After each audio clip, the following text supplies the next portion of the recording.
What is going on, global, worldwide brainiacs? What's happening? I'm your host, Matt Turner, here with the Matrix Minds. I'm joined by here in the studio by someone that is like going to help me bring you guys to light with what's we refer to and is known for targeted individuals and gang stalking. I do want you guys to know that this specific show, has got very keen potential to target, trigger individuals. So, audience, viewer discretion, listener discretion is advised when it comes to this specific topic. My guest again, Miss Penny L.A Shepard. She is known for and is an MK Ultra super soldier. She was genetically modified and experimented upon in utero. She was born August 11th, 1958 in the MK Ultra program. She was housed at Langley, Area 51, and Montauk. She emerged from this graduation from the Project Genesis in 1976. Now, how does that tie into targeting individualized and gang stalking? Well, we'll let her tell you that whenever we come back. You guys do not, and I mean do not, go nowhere. Let's dig deep here, Brainiacs. You ready? Let's go. What do you say, Brainiacs? You guys ready?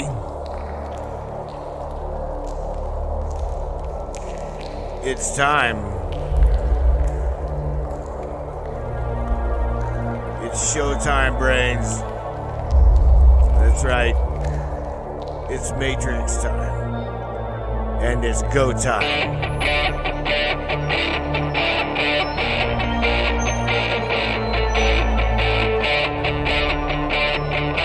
Welcome aboard, everybody.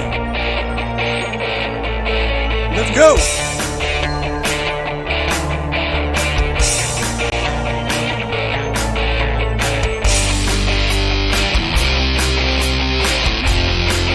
Talk about ufology, conspiracy, controversy, and anything and everything that we can get into tonight. Let's go.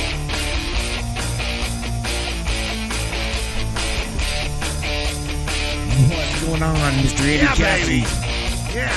Sharon Rutka, Socrates Squire, Marty Slater, Lisa Roxanne, Kim Lonsdale, holy sh... Mr. Jake Rom Fox says trolls are us. No, bro, you're in here for troll protection. Come in. That's right. Troll protection. Got our own little, you got our own anonymous protection witness program up in the house, everybody. Say hello to my little brother, my little kid from another Mr. Jake Rom Fox in the house. Hang tight. Definitely your show. Your show, and we appreciate you for being here. Buckle up, everybody.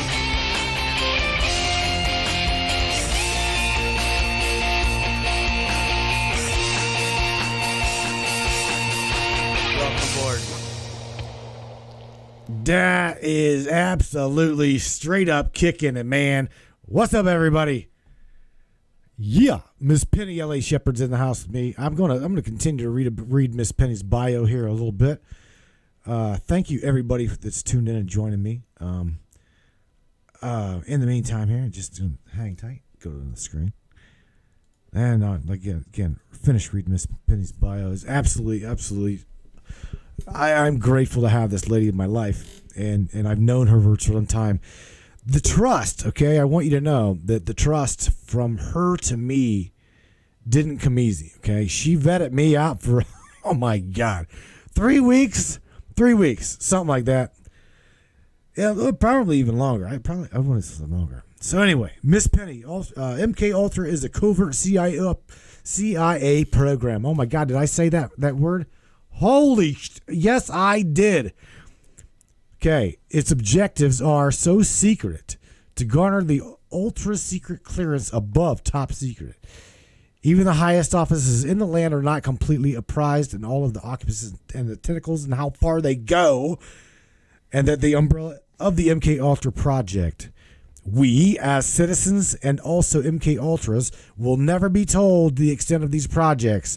They are so covertly in black that they will never see the light of day. But I'm going to tell you something here right now, folks. This lady here, I'm joined with Miss Penny L.A Shepard, has been with me before, and she indeed is straight up the shit. Miss Penny L.A Shepard, thank you for joining me on the Matrix Minds once again, my friend. Say hello to everybody.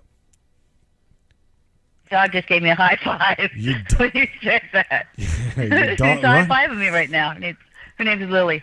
Oh. Good evening, everybody, and that's you. One of my favorite shows ever. Oh, love you, Penny.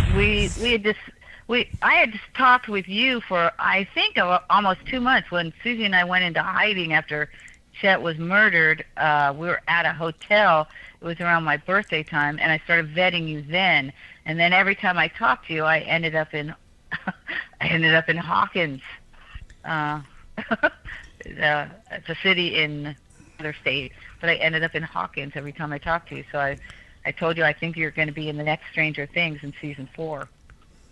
Everybody's waving at you, Miss Penny.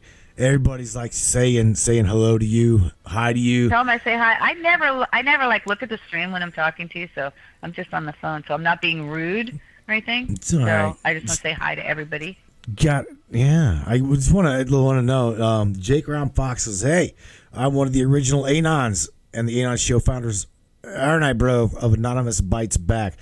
Yes, you are. You are the original mouthpiece of that show. And again, everybody, we've got troll protection in the house, right there. Yeah. Nevertheless, so you want to give me any shit? I got a kiddo that's got the keys to the back door. He'll lock it and beat your ass. All right, Miss Penny, look, let's talk a little bit about this gang stalking, targeted individual type thing, because everybody that's paid attention to the Matrix Minds over the years, they know very well what MK Ultra is. They know what, they know the topic that we're talking about. I don't believe though that they know the extent to what it goes and etc. I mean, I put it in the description that targeted individual. There's when you become a TI, right? The main goal is to have you eliminate yourself, so they don't have to eliminate you. Correct. Okay. That would be in MK Ultra. It's called Omega. It's the Omega Protocol. Right. Under MK Ultra. The Omega Protocol is the suicide protocol. So you will be coded, and then family members will talk about a certain subject, and then from that subject you will be triggered into killing yourself. Well, Penny, you know all too well what gang stalking is. You all know all too well what being a TI is and what it incorporates into one's life. The extent that it can go. We can talk about all of our other MK kids that we know. You and I know. Hopefully, a good friend of mine in Columbia. I hope she's listening. The extent of this goes really, really deep, and to what degree we talk about it. We need to get it out there. And those that are, that's what I'm saying in the description of the show. And if you are a TI and if you are a being gang stalked, this shit's serious. This is very serious. The best thing that I can tell you. Go ahead, Penny. Well, go ahead. You can probably finish what I'm going to say. I was going to say that in a targeted community, I talk to targeted individuals. I talk to MK Ultras that have been released, people that don't know that they're MK Ultra. Basically, the whole world is MK Ultra, but there are certain that were definitely satanically ritually abused, and they were born into this system. And so the torture it seems normal to them. You know, the incest and all the things that go into being a super soldier and being into one of the projects, because I didn't find out anything about this until March of 2016 when I left my husband in San Diego. My husband was a retired Carlsbad sergeant, Carlsbad PD, and then I found out from somebody else he was also a sheriff, and his father was a sheriff. So you're talking high Masons, and then they all knew my brother John, who is head of MK Ultra, and Joseph Mengele's son. Now, I wasn't available to any of this at all until I started researching. And I was told by my husband when I left that I would end up in jail, and I would end up homeless, and I would end up in a crazy house. And he's not a prophet. And he died January when I was in the crazy house. And this would be called gang stalking. But this is not your normal gang stalking. This is actually the CIA gang stalking, because my family is Did you just say that word? Oh, shit, she did. She said that word. Okay, this is an inside joke between Matt and I, because I go to Matt and I tell him stuff that happens to me. So one of the things that happened was I told everybody, hey, watch this show, because there's this guy who's a mentalist. His name's Joe Diamond, and he's going to be on this show. And Uri Geller actually promoted him. And I went back to Matt, and I said, yeah, the spoon bender. And Matt's like, no, Penny, he's like far more than a spoon bender. So I went and I researched him, and I'm like, shit, this guy is like prolific. Golda Meir once was in a conference, and they said, what do you know about the future? She said, ask Uri Geller. Okay, this guy's like totally prolific. Okay, she's a premier of Israel. So this guy represented the Joe Diamond guy. So I go on the show. It's called Edge of the Rabbit Hole. Now I'm presuming it's going to be like Matt's show. No, nothing like Matt's show. So this guy, Joe, is a mentalist, and he employs tricks to get to his desired outcome. So he tells his show host, pick a number, write a number down. Now, in the Project MK Ultra, I'm a remote viewer. So I see things, and so the number comes to me, and I say the number is 451, right? And so Joe says, all right, I want you to count from 1 to 9, and then from 9 to 1, because psychologically he's going to do something to give away the number. So he counts from 1 to 9, and he drops when he gets to 9. And then he drops at 9 when he counts from 9 backwards again. He has to do it twice. So he's employing a trick to get a number.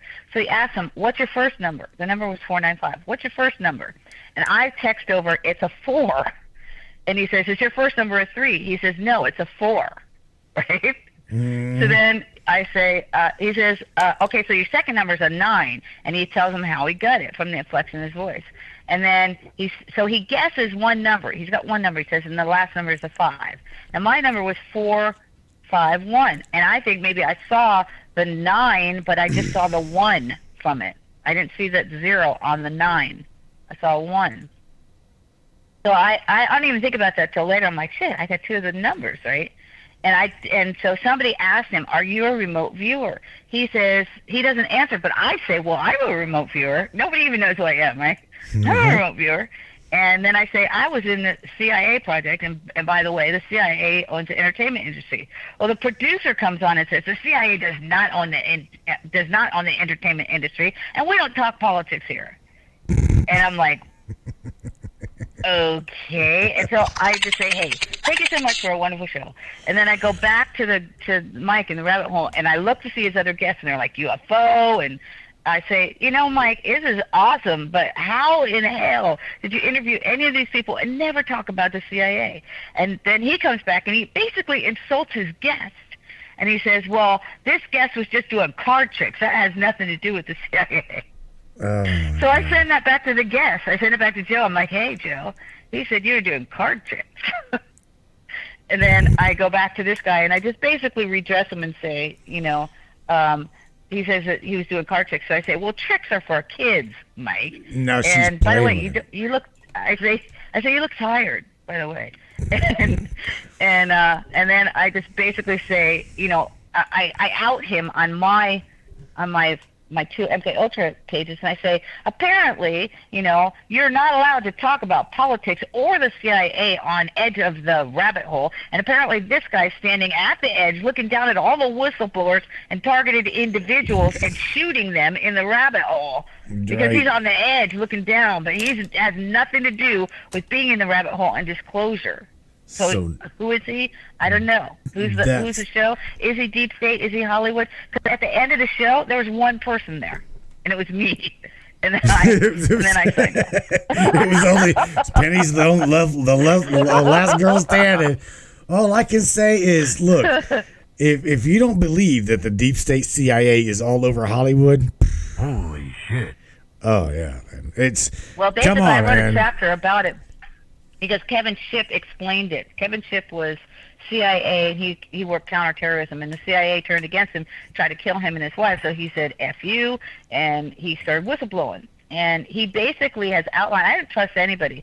The only reason I actually looked at him, gave him a second look, was because a friend sent Mike Smith to me. Mike Smith did the documentary Out of Shadows. And I didn't trust Mike either. He told me that he was a stuntman for David Duchovny, so that just right there I said, dude, my husband was the actual Mulder, and Gillian Anderson looks like me, and the X-Files started on a wiggy case of xenotransplantation, filed under X in the file cabinet, and my first husband was Dr. Xenos, and Dr. Xenos means stranger, so xenotransplantation is the transplantation of genetic materials from one species to another, and the first X-Files was predicated upon a wiki case of xenotransplantation. They filed it under X in the file cabinet. It's season 5, episode 15. They get into it. Darren McGavin plays an agent that worked with Mulder's father. She just took a turn. Did you catch that? Did everybody catch this? Yeah. We took 2 turns already. So now I'm going to bring her back on track. So to go back to the gang stalking. There you go. To go back to the gang stalking. There you go. All right, love you. The foundation of who I am is kind of important. And I have stories for years, so I could go on for years. But the foundation explains to you the implicit nature of the gang stalk, which starts literally in infancy. I mean, they probably shouted on my mom's stomach, Betty, you're going to be gang stalked when you're born. Just want to let you know.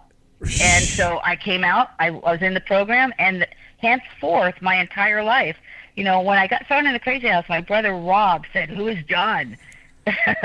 John was my agent. Who is John? I say, I can't even actually say what I said because it's really bad. But I said, he's a deep state mofo, basically. He's a covert mofo. He's a deep state covert mofo. Yeah, he's a deep state mofo. And because John was my agent. Can I say that? Yeah, you can say he's your agent. In fact, you could say right. See, here's the thing: you can even say the word CIA because I know we got like 500,000 people. You can't say the word. Say mofo? Yeah, you can say mofo all day long. Mofo? Yeah, of course you can. Oh, okay. All right. So let's just say what it is. A targeted individual is exactly a targeted individual from birth. Well, sometimes I guess I can say that they're and then groomed. Others who haven't realized that they've been followed from birth, others, when they start researching, when people call me, I'm like, hey, when did you start researching? Because they're like, I'm targeted, they're following me. And I go, am I paranoid? No, you're not paranoid if it's really happening to you. Okay? That's a very antithesis of paranoia, is it's actually happening to you. People breaking into your house and people following you, and they will follow you in front of you, they'll follow you behind you. Before Chet was murdered on our property, because Chet was he was U.S. Air Force and Michael Aquino was his commanding officer, so he was murdered on our property. 2 cars followed in front of me, and then when I went to go turn off to go shopping, and I was on the phone with somebody, I went to go turn off to go shopping, I told my friend, I'm being followed. And then they turned around. They made a U-turn. So you will notice that you're being followed. You will notice that, that, for instance, I was supposed to have a liaison with John in Irvine. It was a Sand Canyon. It was a hotel there. And he asked me to meet him at a Motel 6. Real classy, right? And so when I go up the stairs, I look, and there's a guy at the pool. He picks up a newspaper, but the newspaper's upside down. So I say, John, you're being followed. I'm being followed for sure. He says, what do you mean? I go, there's a guy down at the pool. And as soon as I walked up, he picked up a newspaper. He said, and? I said, he's reading it upside down, John. And then I said, I'm out of here. And I left. But that was one of his minions. I didn't even know he had minions. Because at that point in the 90s, I didn't know who he was. I just thought he was my agent. Penny, there's a guy that I wanted to interview. And again, a lot of these guys that have been with the Matrix Minds for years on end knows who I'm talking about. And this fellow's name is Damon T. Berry. And every single one of you guys, I want you to go. You can go to YouTube and look on YouTube, search for a great show that he had released called The Knowledge of Forever Time. Okay, Knowledge of Forever Time. And Damon T. Berry, he was a movie producer, an actor, a voiceover. Hollywood. Again, everything stems from Hollywood. Why? I wonder why. Why is that? Because as Kevin Shipp stated, all right, Kevin Shipp stated that the CFR created the Mockingbird media through the Grahams, and it also effectively created the CIA. So what people don't understand is Hollywood started, it was incorporated in 1903, but CFR had its first meeting in 1902. So in 1903, Hollywood gets created, but Hollywood is actually created by a Satanist and his wife, and they name it Holly for the Hollywood, which is used to make wands. But there's also a Hollywood in Italy as well, which is the Vatican. Don't derail me here. Let me finish because you said it. Chet was murdered on the property, knowing and seeing you were targeted. Your family, you were targeted. Yes, but here's the thing. Because of the fact that I know stuff that's going to happen beforehand, I was not in the vehicle. Now, I told Chet before he got killed, I got a cipher. He had just gone there. He said that his grandmother came to him, his dead grandmother came to him. Her name was McCabe. I didn't know that at the time.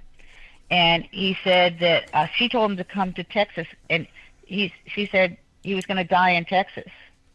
So he had just gotten there. He'd only been there like 3 weeks. This was and your we got in an grandmother? argument because it was his grandmother came to him in a dream and told him he needed to come to Texas. And she said he was going to die in Texas. And he needed to be a shield. So he was a professional assassin.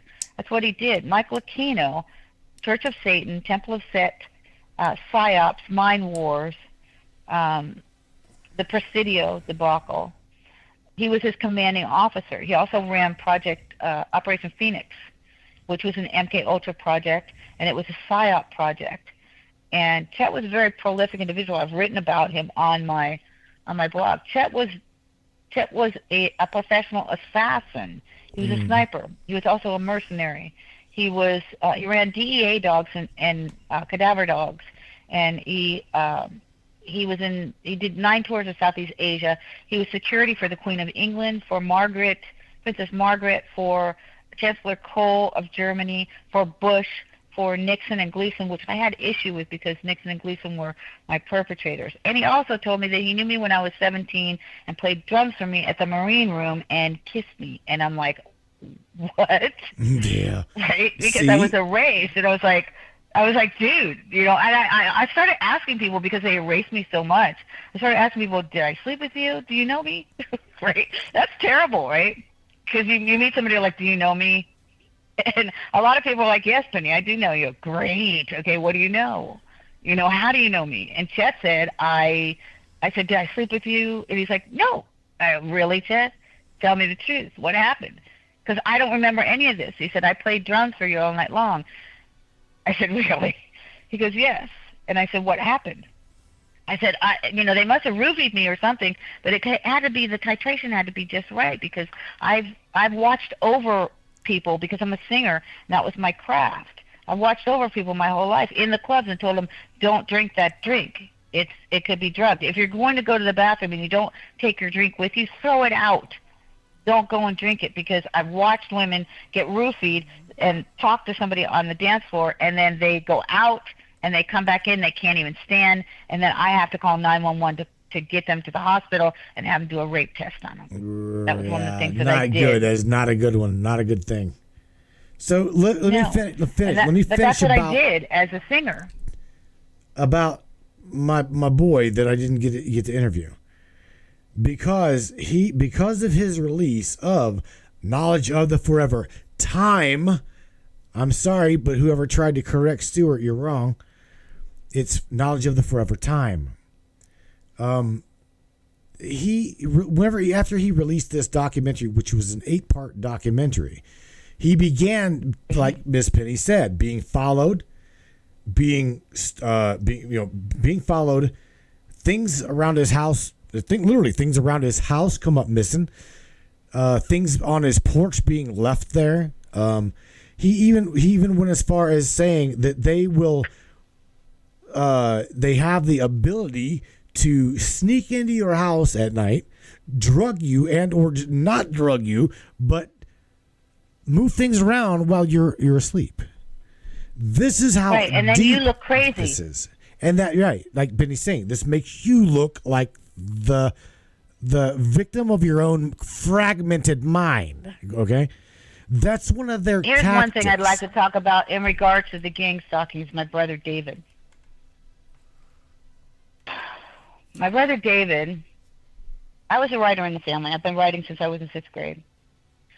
And I wrote a children's book in 6th grade called Albert the Shy Dragon. I think it was actually about Albert Spears being a Drago reptilian. So David calls me, tells me that he's writing a book called The Whistleblower. It turns out it's about the Vatican, Bush, and my evil family. It takes him a couple of years to write it. And then he calls me and he asks me how to write a screenplay.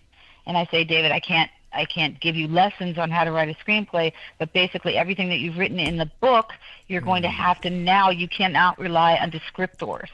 So you can use adjectives and adverbs and descriptors to describe things, but in a movie it's different. You have to rely on dialogue, and you're basically writing screen directions for the filmographer. So you will open in Rome as the Vatican. So he wrote the screenplay, and he gave me the last copy of the screenplay. He was subsequently, the deeper that he got into the Matrix, the more that he researched. And then my brother Rob, who is NSA, who works with John and also works with Jarrell, went and stayed with him. At one point, David kicks him out of his house and is going to shoot him and kill him because he found out who he was. He said, don't ever come back to my house again. And he stayed there for free for like almost a year. Fed him and took care of him, and found out he was spying on him the whole time that he was there.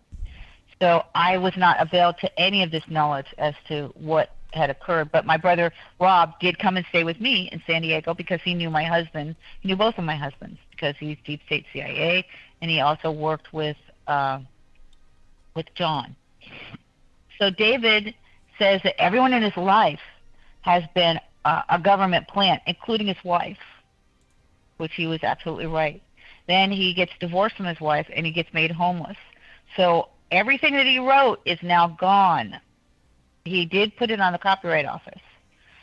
But in order to get any copies of the Copyright Office, I have to sue the Copyright Office as his heir because he's now dead, murdered by order of my evil brother John on a satanic holiday. So he goes from Oregon, where he's living. He was also he was MK Ultra, had Voice of Skull in him, and he also was a water reclamation expert in the Army. He worked at Hyperion Water District, and he uncovered a global scandal, which is why he started writing. And he said he had to move from California because they said they were going to kill him if he stayed there. At that point, the CIA puts an MK Ultra doctor, and they want to examine David because he has the goods on them. And then they say he's schizophrenic, and he's not schizophrenic. Oh, that's their main goes thing. To Oregon. Penny, and you know that. Yes. That is their main. Every whistleblower is schizophrenic.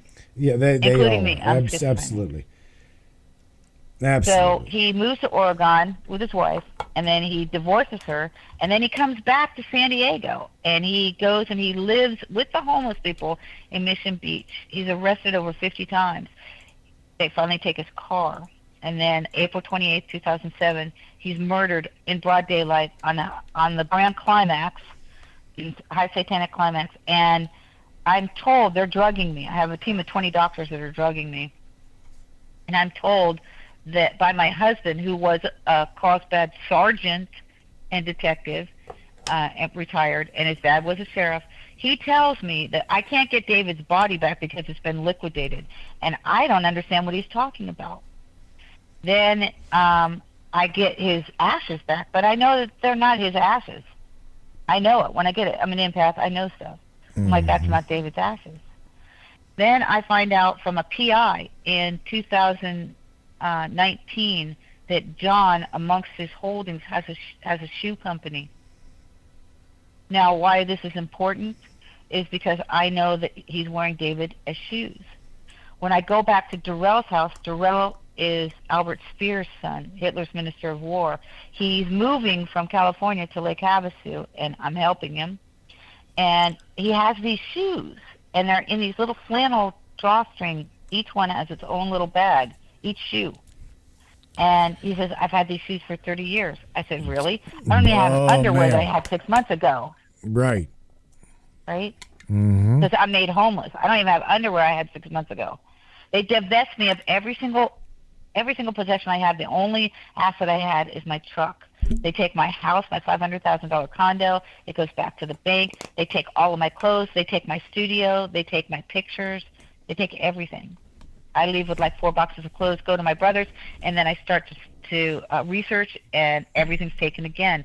An agent in Illinois who knew Darrell, I put him in contact with them. And if I put somebody in contact with them, they've already known them for many years. But I just am not availed of the fact that they know them. But I'm an empath, and I'm a trained covert asset. So I'm trained. Penny, I got questions coming in. I got to ask you. Number one, I want everybody to know that the switchboard is not open right now. Not open. Give us another half an hour, and then we will open up the phone lines to you. I promise. Okay, 1/2 hour. Give me 1/2 hour. All right, Penny. The question I've got literally pinned. I've got it pinned in the Matrix chat is, and this is a really, really deep question because it comes in and touches on a topic that is near and dear to everybody, especially in the MK Ultra community, and that would be Max Spears. You ready? Yeah, right. So Donnie DeFerro asks, did Aquino kill Max Spears? I believe he did. You believe he did? I've been trying to get in touch with Vanessa. I've talked to Taj, who is manager for Sarah Adams, to get me hooked up with Vanessa. I found out when I was watching an interview with Taj and Vanessa Bates, who is Max's mom, that she got her degree at the University of Northridge and that she was in California from 1996 until 2012, and I was there then. So Max had talked about all the jump rooms and Sepulveda Boulevard. There's a 999 Sepulveda Boulevard in the city of Sepulveda, I think, or El Segundo. And so this brings to me the last name Spears.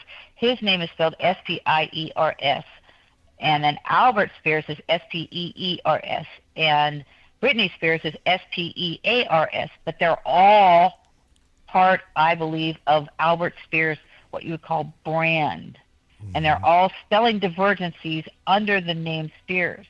So when I find out from Taj about Vanessa, and then I start asking questions about Max, and here's the thing. I find out Miss Vanessa is Max Spears' mother. Okay, just get this clear. Correct. Okay, continue. Okay, just because you're throwing names out there attached to Max Spears. Yes, Vanessa is Max's mother. So she says that they moved from England to California in 1996. Max was born in 1976.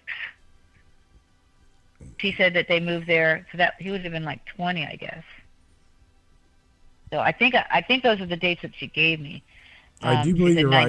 I do think you're right. I moved there with Durrell in 1979 after I finished at NYU. I studied under Stella Adler, and Stella and Lee Strasberg were disciples of Stanislavski. Stanislavski was the father of method acting, but in fact, method acting actually is it's Russian mind control.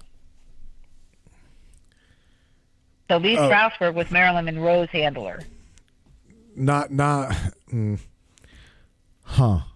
Okay, I'm getting dates here. Because I studied Stanislavski to find out who Stanislavski actually was, and he was actually Russian royalty. That wasn't even his name. He changed his name. He opened the Russian theater, and also Max's grandfather was an actor, and they were training Max to be an actor, which the natural matriculation would be to go to L.A. And Max grew up with Orlando Bloom. Orlando Bloom is now married to Katy Perry. John represents Katy Perry. Does John know who Max is? Absolutely. Oh yes. Well, I mean, there's no doubt in my mind. I mean, after years of studying this, and knowing, Matt, spit it out, Matt. Max Spears was a TI for quite some time prior to him being victimized. And also, Max said he was genetically altered throughout his life. So now, knowing that he goes to California and that his mom studies and gets her degree from Cal State Northridge, which is like an hour and 45 minutes from where John is, and Clonade is in Riverside, and Clonade is also, they have one in Vegas. John has an office in Vegas, and there's another one in Canada. So, was he absolutely altered? Because I was told when I will say this, I was reactivated. Okay, I didn't even know that I could be activated. You mean, but I was right? Reactivated. You triggered. No, I was actually reactivated and put back into play by the CIA. Oh boy. Okay, so they had me, and I didn't even know who I was at the time. I didn't know I was MK Ultra. I didn't know anything. And at one point, I meet this orchestra leader. He tells me that he's a keyboard player. He invites me down to his venue on Thursday night, September 16th. This is 60 days after Max is dead. I don't even know who Max is. Okay, I don't know. I'm a super soldier. I'm just starting to research. I've been researching and writing a book called Bradford and Valentine because I thought my life was not interesting enough to write my life story. And I was told that I was supposed to be the next Max Spears, and it didn't make any sense to me. Meaning they were going to knock your ass off. Max had a mission. Max had a mission. But I have, after digging and researching, even Johnny DeFero's like, well, I heard that Max was going to expose him for satanic child murder. Right. Here's the thing. Yes, that story. Aquino's dead now. Aquino's dead. Right. So those two key players, right, are gone. So that story is like wide open, and there is like only thing you can do is just like fantasize on the possibility of what could have actually been the reason behind Max Spears being murdered or just taken out, because Right. I'm 45. Max was 1 year younger than I am. He's 40. Now he would be 44. Yes, Max was born in 1976. I was born in 1958. I'm substantially older than him, so I didn't understand when I was being told that I was supposed to be the next Max Spears, what the implications were. And it's far more than me getting knocked off. I'm still here, and I'm talking to you right now. Okay, it's much bigger than that. Max grew up with Orlando Bloom. Orlando Bloom is an actor. They wanted Max to be an actor. Max was like a model. He was in the industry. He starts disclosing. Now, who do I know? And I can't say the last name, but who do I know that's the head of MK Ultra and is Joseph Mengele's son, my brother. Right. Look. Yes, Penny, and he's very high above presidential. He works in the deep underground military bases with Clinton, Bush, Obama. Musk is one of his pals. Musk was an executive producer on one of his movies. They're pals. Penny, everybody that was in that movie are all Illuminatis. And John is the head. Penny, take a breath for a minute. Let's go. Let's think about why they were trying to bring him. Because again, this is only one. This is one name that all of the MK kids know, and that's Max Spears. They don't want to end up like Max Spears. Okay, they don't. Yeah, I don't either. There's the thing. Penny threw out something key that everybody needs to know, and that is, and Sharon Hensley, who's in the chat, knows this also. It's called grooming you, okay? They were grooming Max Spears at a young age and drawing him to Hollywood, as Penny would say. This is what they're notorious for doing. It was either his father or his grandfather, I have to look back at my notes, was Percy Herbert, and he was a prolific actor. Percy also was in World War II, and he was a POW in Japan. Now, Ishii was the Surgeon General, and he ran MK Ultra ops as egregious, if not more so, than Joseph Mengele. He was involved with biowarfare, but when Japan became, Manchuria became the puppet state of Japan, he did experiments in Manchuria, hence the Manchurian Candidate under Ishii. In 1945, in September, when Japan signed the treatise, Ishii did not go to jail. The United States government conscripted him into our biowarfare program and brought him over into the United States. And he worked with Joseph Mengele. Joseph Mengele reported to von Verschuur, and Verschuur was his mentor. So Verschuur and Ishii were around the same age. Verschuur was like maybe 4 years younger than him. So they worked in the deep underground military bases, cloning people, creating genetic anomalies, taking the genetics that they'd taken from Auschwitz, from all the women that they had all over the world having babies for the Reich, but then they also, those that they killed, they took the ovum and they took men's sperm and they froze it and they used it to create Uber soldiers for the Reich. No, yeah. You following me? Oh, yeah, of course. Miss Alexa Jameson says she's loving the show, but those ABCs are watching, listening, and playing with tech. Well, of course. They're always welcome. Here's the thing, okay? They're always welcome to be here. Because I know, let me say this very loudly and proudly and very clear. I'll say this like I always say this, and I'm not scared to say this. Deep State CIA, there's some of you, I'm not going to say all of you, but there are some of you that somewhere in that heart of yours, you're a human being. Now, this young lady up here is, whether you like it or not, is one of your sisters. Because we all come from a same soul source. You put your pants on the same way I do. You've got a wife, you've got a husband, you've got children, you've got a mother. You are the same as I am. And we're all together on this beautiful, beautiful planet we call Earth.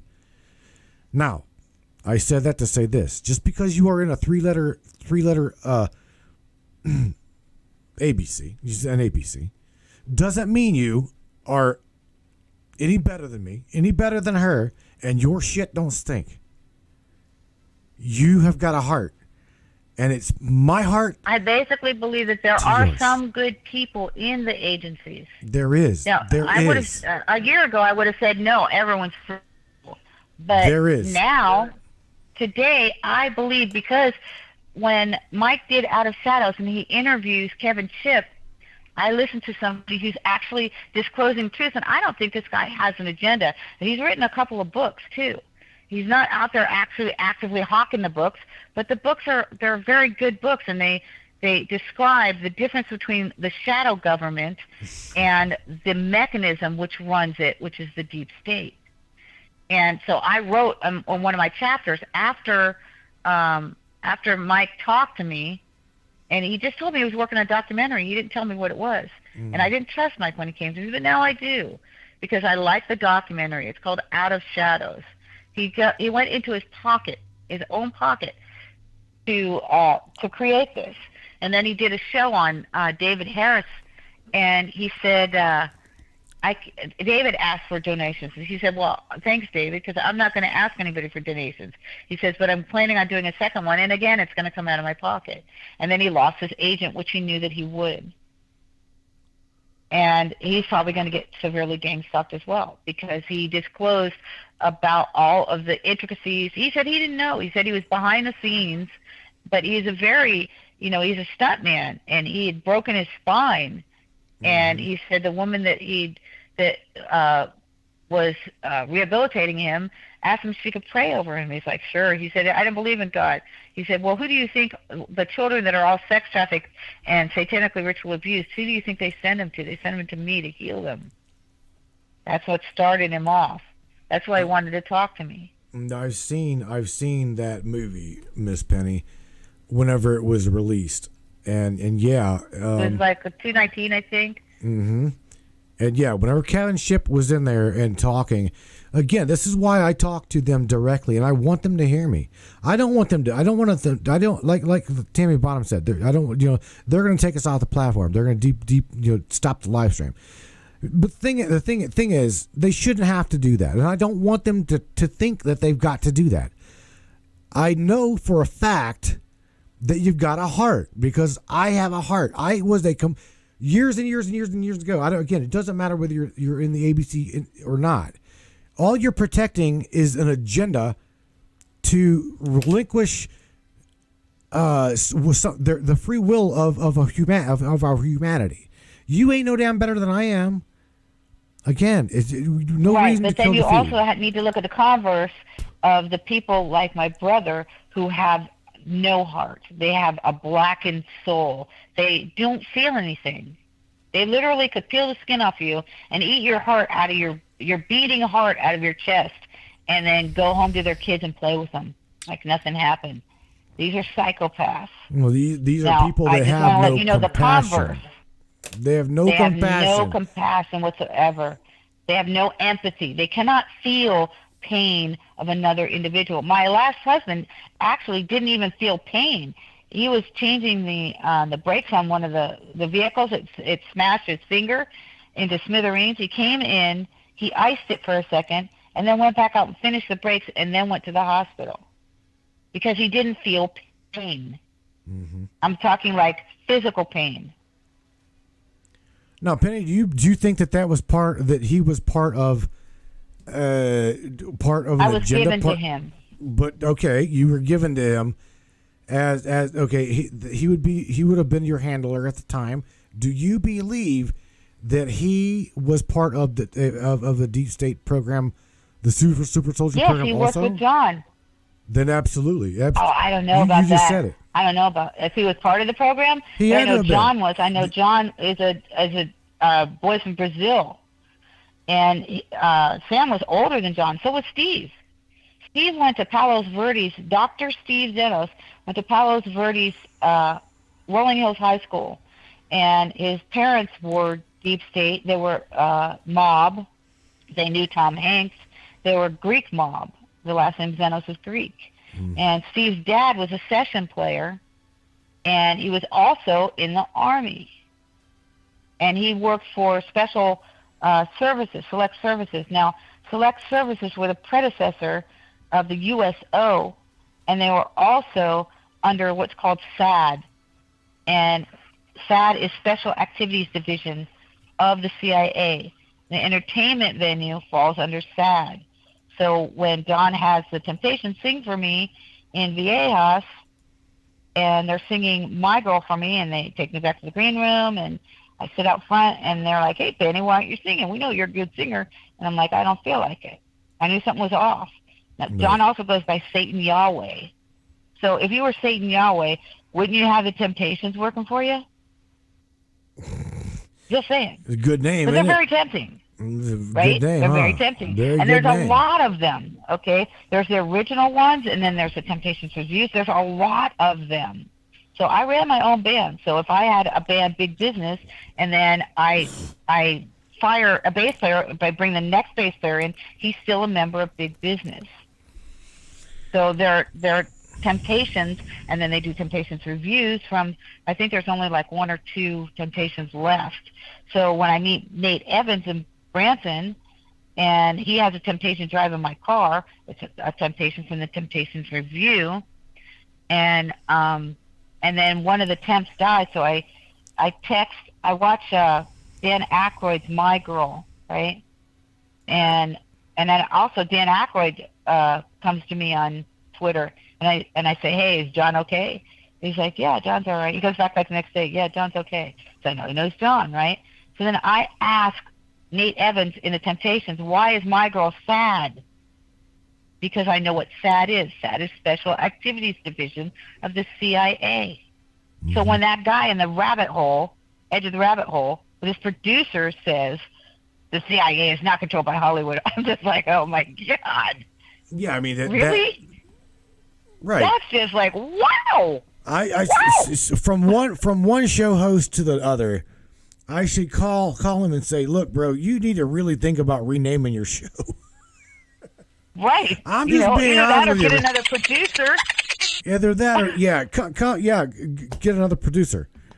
I mean, we're not a political show. We had too much infighting in the thing. I'm like, okay, thanks for letting me know what I can and cannot say. But no, I know when I'm on your show, I can say whatever I want. Yes, you can. There are no restrictions on what I can speak about and what I can't speak about. And if that happens, that's a show I don't want to be on. The last guy that I talked to, I did a radio show with Dave Emmons, and he says on the break, he says, Betty, a black helicopter just flew over my house. A black helicopter. And I say, Dave, you did expect that, right? He's like, not really. I said, all right, Dave, because you've been, UFO'd and abducted since you were, younger and stuff. So, am I the first guest he's had that like a black helicopter flew over your house? He's like, yeah. Later tonight, I'll go out there to the man cave, smoke a cigarette, and I'll look around for unidentified flying CIA. Hey, look, Miss Janet Steen commented in the chat, and I can't help but say I'm sorry. I'm sorry that this happened to you, Miss Janet. That is, she says, my family has been gang stalk targeted. My son has been through hell. The government killed her father, she says.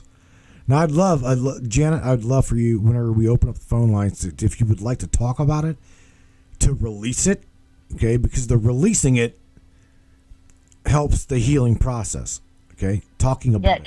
Janet, find me on Facebook. It's Penny L.A. Shepard. You can message me. I take calls from all over the world. I talk to everybody. If I find out, that somebody's not legit or they have a satanic agenda, I like to have them text my phone because I take these phone calls from all over the world, but I won't answer unless you're in my contacts. And then that way, if you turn out to be a ruse, I can block you. Right. But if you're legit, I will spend the time talking with you. And I try to help people find out why they're gang stalked, because a lot of it has to do with your genealogical linkage and lineage, and I study the genesis of names, so I can help you out there. All I do is I verify my story and tell you how I regained my memories and how I found out who my family was. And I didn't do it through heritage.com. I did it through a unique method of finding out who my family actually were, because there's no paperwork on me.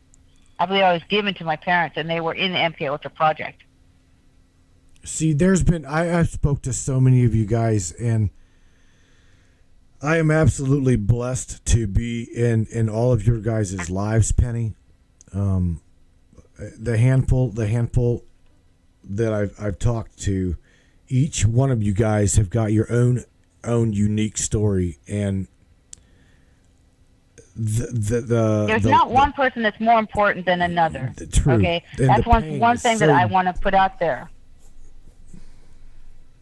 Because everyone is a piece of the puzzle. We cannot, we have a voice that we need to use to to speak out the truth. And, I'm going to die. I'm not going to live forever on this planet. I'm going to die. So I'm going to make this time that I have count. And I'm going to tell the truth. And I'm going to help as many people as I can write about the truth, start blogs, start YouTube channels, because your story is just as important as the next guy who has been gang stalked. And unless we all get together and start talking about it and sharing the truth and rewriting the lie of the history that has been perpetrated upon the entire earth, nothing will ever change. I'm not saying that you can beat the cabal. I'm saying that you need to try. Well, you try together. That's one thing that they've got above everybody. One person can't do it alone. No. We all need to do it. Penny, I was going to say that they are in numbers. They may not see eye to eye as the cabal. They may not get along at all. But one thing for sure is they have stuck together and got their agenda pushed. You feel me? Yeah, but now you know what's actually happening.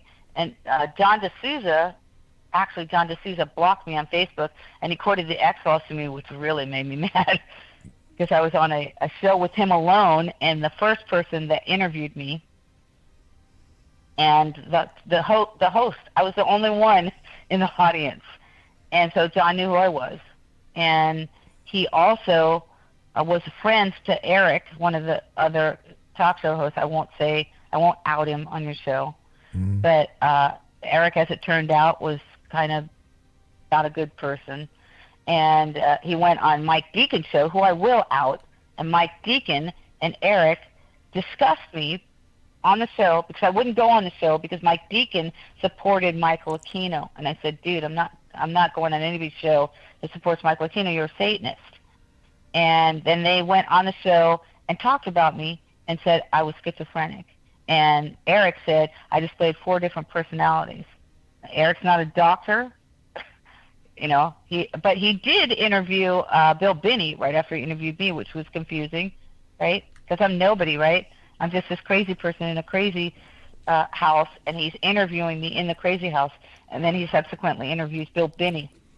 Bill Binney he worked for Skunk Works, and he wrote a protocol for the NSA, which you can thank Bill Binney for acquiring all the communications on planet Earth and networking them under Trailblazer, which it was actually ThinThread, and then under General Hayden it became Trailblazer, and it acquired every single communicative device on the planet so the NSA could spy at every single person's telephone and computer through this Trailblazer. And now he's blaming General Hayden. It was General Hayden made me do it.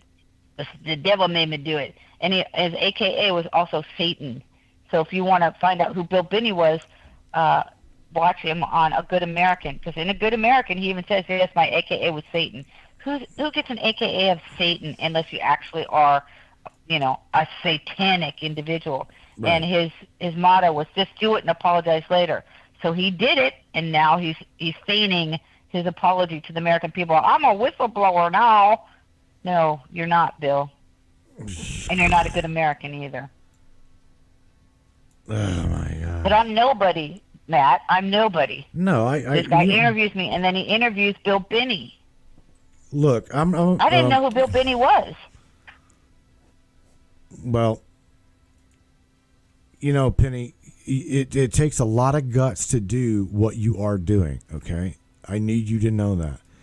And I also want to let everybody know that this young lady here, I have spoke to her for going on over 2 years. And by no means is what she's saying just to entertain your mind, okay? She's being legit. She's being very real. And she is not by any means suicidal or homicidal, okay? I want you to know that. Because I tell people, I'm not asking anybody for anything. I'm not asking for donations. I'm not asking for money. I don't have a book to sell. I'm writing a blog. It's free. Anybody that wants to read it can read it. Anybody in the whole wide world that wants to call me can call me on my phone. They can text me and they can ask me questions. I'm not charging by the minute. I'm not I'm not asking for anything. I'm not even asking for people to believe me.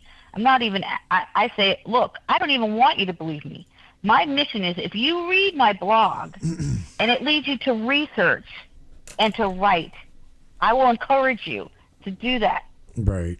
If it leads you to research and to come to your own conclusions and to find out, research your own family, I've done my job.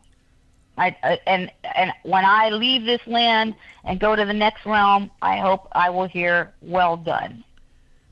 Well, see, that's kind of what I'm here for too. I mean, this show does not function without donations. I'm being honest with you. It does not. I don't do this. I don't have that exponential amount of money influx. I mean, I'm not a big program at all. I am just me in my little home studio, right? And just picked up a manager and producer to help me gain that funding, gain that stuff that I need. But I too, I'm not suicidal. I'm not homicidal. It's just a mouthpiece, and I'm a mouthpiece for you. I'm an advocate for you. I want you to dig for the truth. That's it. That's all I want you to do. And same way with the same we way don't with tell Miss Penny. people to believe what we're saying. Research. But, I also don't need anybody to verify me. I spent my whole life getting validated at venues that I worked at, validate your parking and validate your room, and I don't need anybody's validation. I don't need anybody's validation anymore. Mm-hmm. I know that I was lied to my whole life, and when you open your eyes and you find out that the lies in history that pertain to you, because these lies were specific to me. You open up, when I was homeless, and I researched it, and I asked this question. This is what made me enemy of the state under James Clapper. I said, why does John look like Joseph Mengele? Why does my murdered brother David look like Rolf, Joseph Mengele, and Irene Mengele's son? Why do I look like Irene Schoenbein Mengele? Those are the questions I asked, and no one answered. Everyone was like, zip it. I also asked my husband in the 90s, why does David Duchovny look like you? And why does Gillian Anderson look like me? Never in my wildest dreams would I have thought that those people were composites of me and my husband. My husband did not work for the FBI. John D'Souza says he is the X-Men. He said he investigated the X-Files, and he did work for the FBI for 28 years. But my husband didn't work for the FBI. He worked for Deep State John, and he worked for the Carlsbad PD. Carl Thaddeus Mengele is bad. And he also was a detective. So he worked X-Files. He told me about some of them. So that's why they put me with him. Penny, because he was a composite of Duchovny. Let's talk real quick before I open up the phone lines up above my head here. Let's talk. I want you to describe how a person becomes that targeted. Well, we know how they become a TI. Right. The first thing I would say, the first question that I ask them is, when did you, they tell me when they realized they were targeted. Mm-hmm. I say, when did you start researching? Right. And they're like, huh. Right? Mm-hmm. It's like there's always a parallel between when they started researching and they started uncovering things. The deep state does not want you aware. If you realize you were abducted by Greys or Draco reptilians or whatever, they're like, ooh, there's a little check mark on your file, and they're investigating you. Those of us that were born into the program, we've been monitored our entire lives because they're afraid of us uncovering what happened to us. But for another individual, when they come to me, I say, when did you start researching? And then they start going backwards into I ask them, do you have any missing time? Because a lot of them are MK Ultras. The whole world is MK Ultra, put it that way. But there are a lot of them that are actually inducted through satanic ritual abuse into the program. They're molested, or they're raped, they're drugged, they have missing time, they were in the Catholic Church, indoctrinated through the Draco Reptilian Church, the Satanic Church of, the Vatican is in control of them, the pedophile Pope, the false representative of God on the planet, and the starter of all wars. The Vatican is New World Order. Johnny DeFiro, just super soldier Max Spears. Here's the thing. Let's get this out here real quick. Whenever you talk about now, everybody that has been with me for as long as they have, you guys already know that we have got a platform here that is primarily known on the internet for being the most open, conspiratorial, controversial show on the internet. I shit you not. That is primarily why we've not been allowed to grow. It's not because of me. It's not because of you. Because you guys are growing. You're helping to grow the platform. The problem is the deep state, the agenda. I don't fit into their agenda. And I'll be damned if I'm going to get bought out by them. Okay? We'll have another Isaac Cappy right here because I ain't going to be sold out. Okay? Yeah, I spoke with Isaac. I was supposed to meet Isaac. I'm just telling you. I spoke with him when I was in the crazy house, and I was supposed to meet with him. He said, meet me in Albuquerque. And I said, why? And he said, because he didn't say his dad lived there. He said, my mom lives there. And then when I got out, I called him and said, hey, I'm out. I'm in Las Cruces, New Mexico. I said, I'll meet you, in Albuquerque. And he declined. He knew who I was. I told him who John was. I told him who John's son was. He was in, I can't say his position, but let's just say he was in the Trump administration. And I don't believe that he actually even knows who he is. He's a super soldier. And I didn't find out until I was almost 60. He'll be 31 this May 9th, 4 days. He'll be 31. Penny, and he definitely is a super soldier. Tell everybody again before I got off track. Before I open up the switchboard, tell everybody how they lured you to the nut house and just took you there. Oh, making great. them think you're the loony one. You're the one that's you're the one that's trying to out them and conspiracy theorist. Ding ding ding. Think about this. Hang on, Penny. Who coined the phrase conspiracy theorist? The CIA. The CIA. Okay, so let's make that known for all of you that are in the CIA that may not even know where your ABC came from. You guys coined the phrase. The CIA's manual is the art of deception. That's their manual. I found it, and I sent it to my brother. I said, this is your Bible, right? I sent it to my brother Rob, not my brother John. I said, This is your Bible, the art of deception.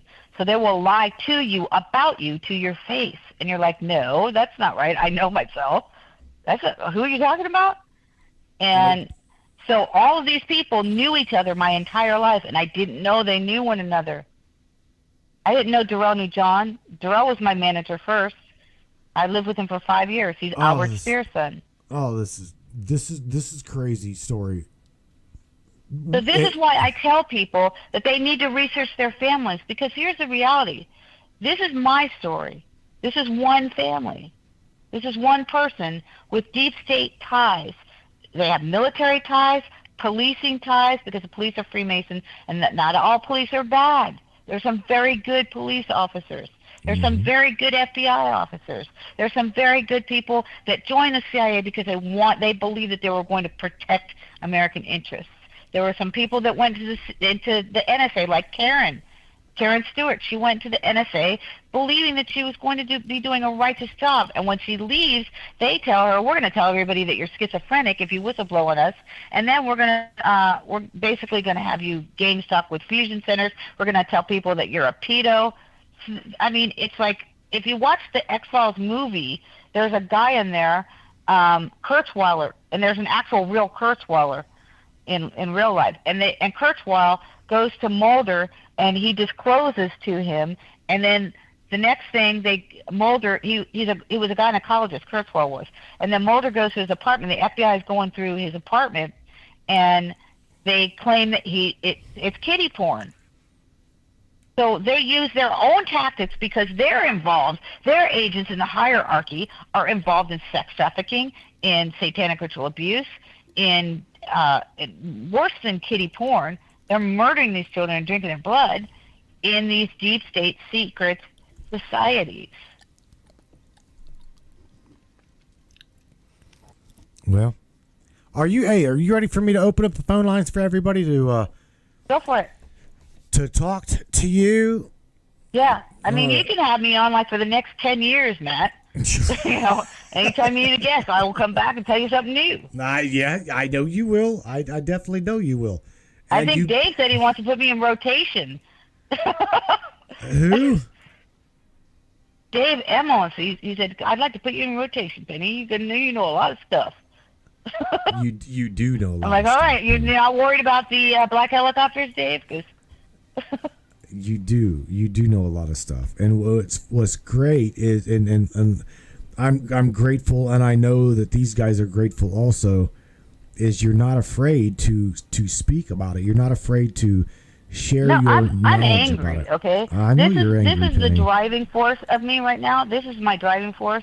My brother John is wearing my brother David, as shoes.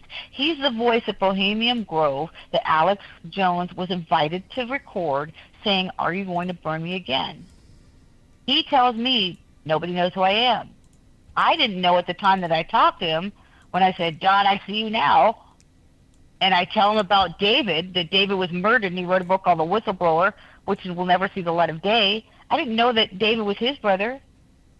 I didn't know that John was my brother either, but I said, "John, I'm going to write a book." I said, "I'm going to write a blog called See Me Now." Because I see you now, John, quite frankly, at that point, I didn't see shit.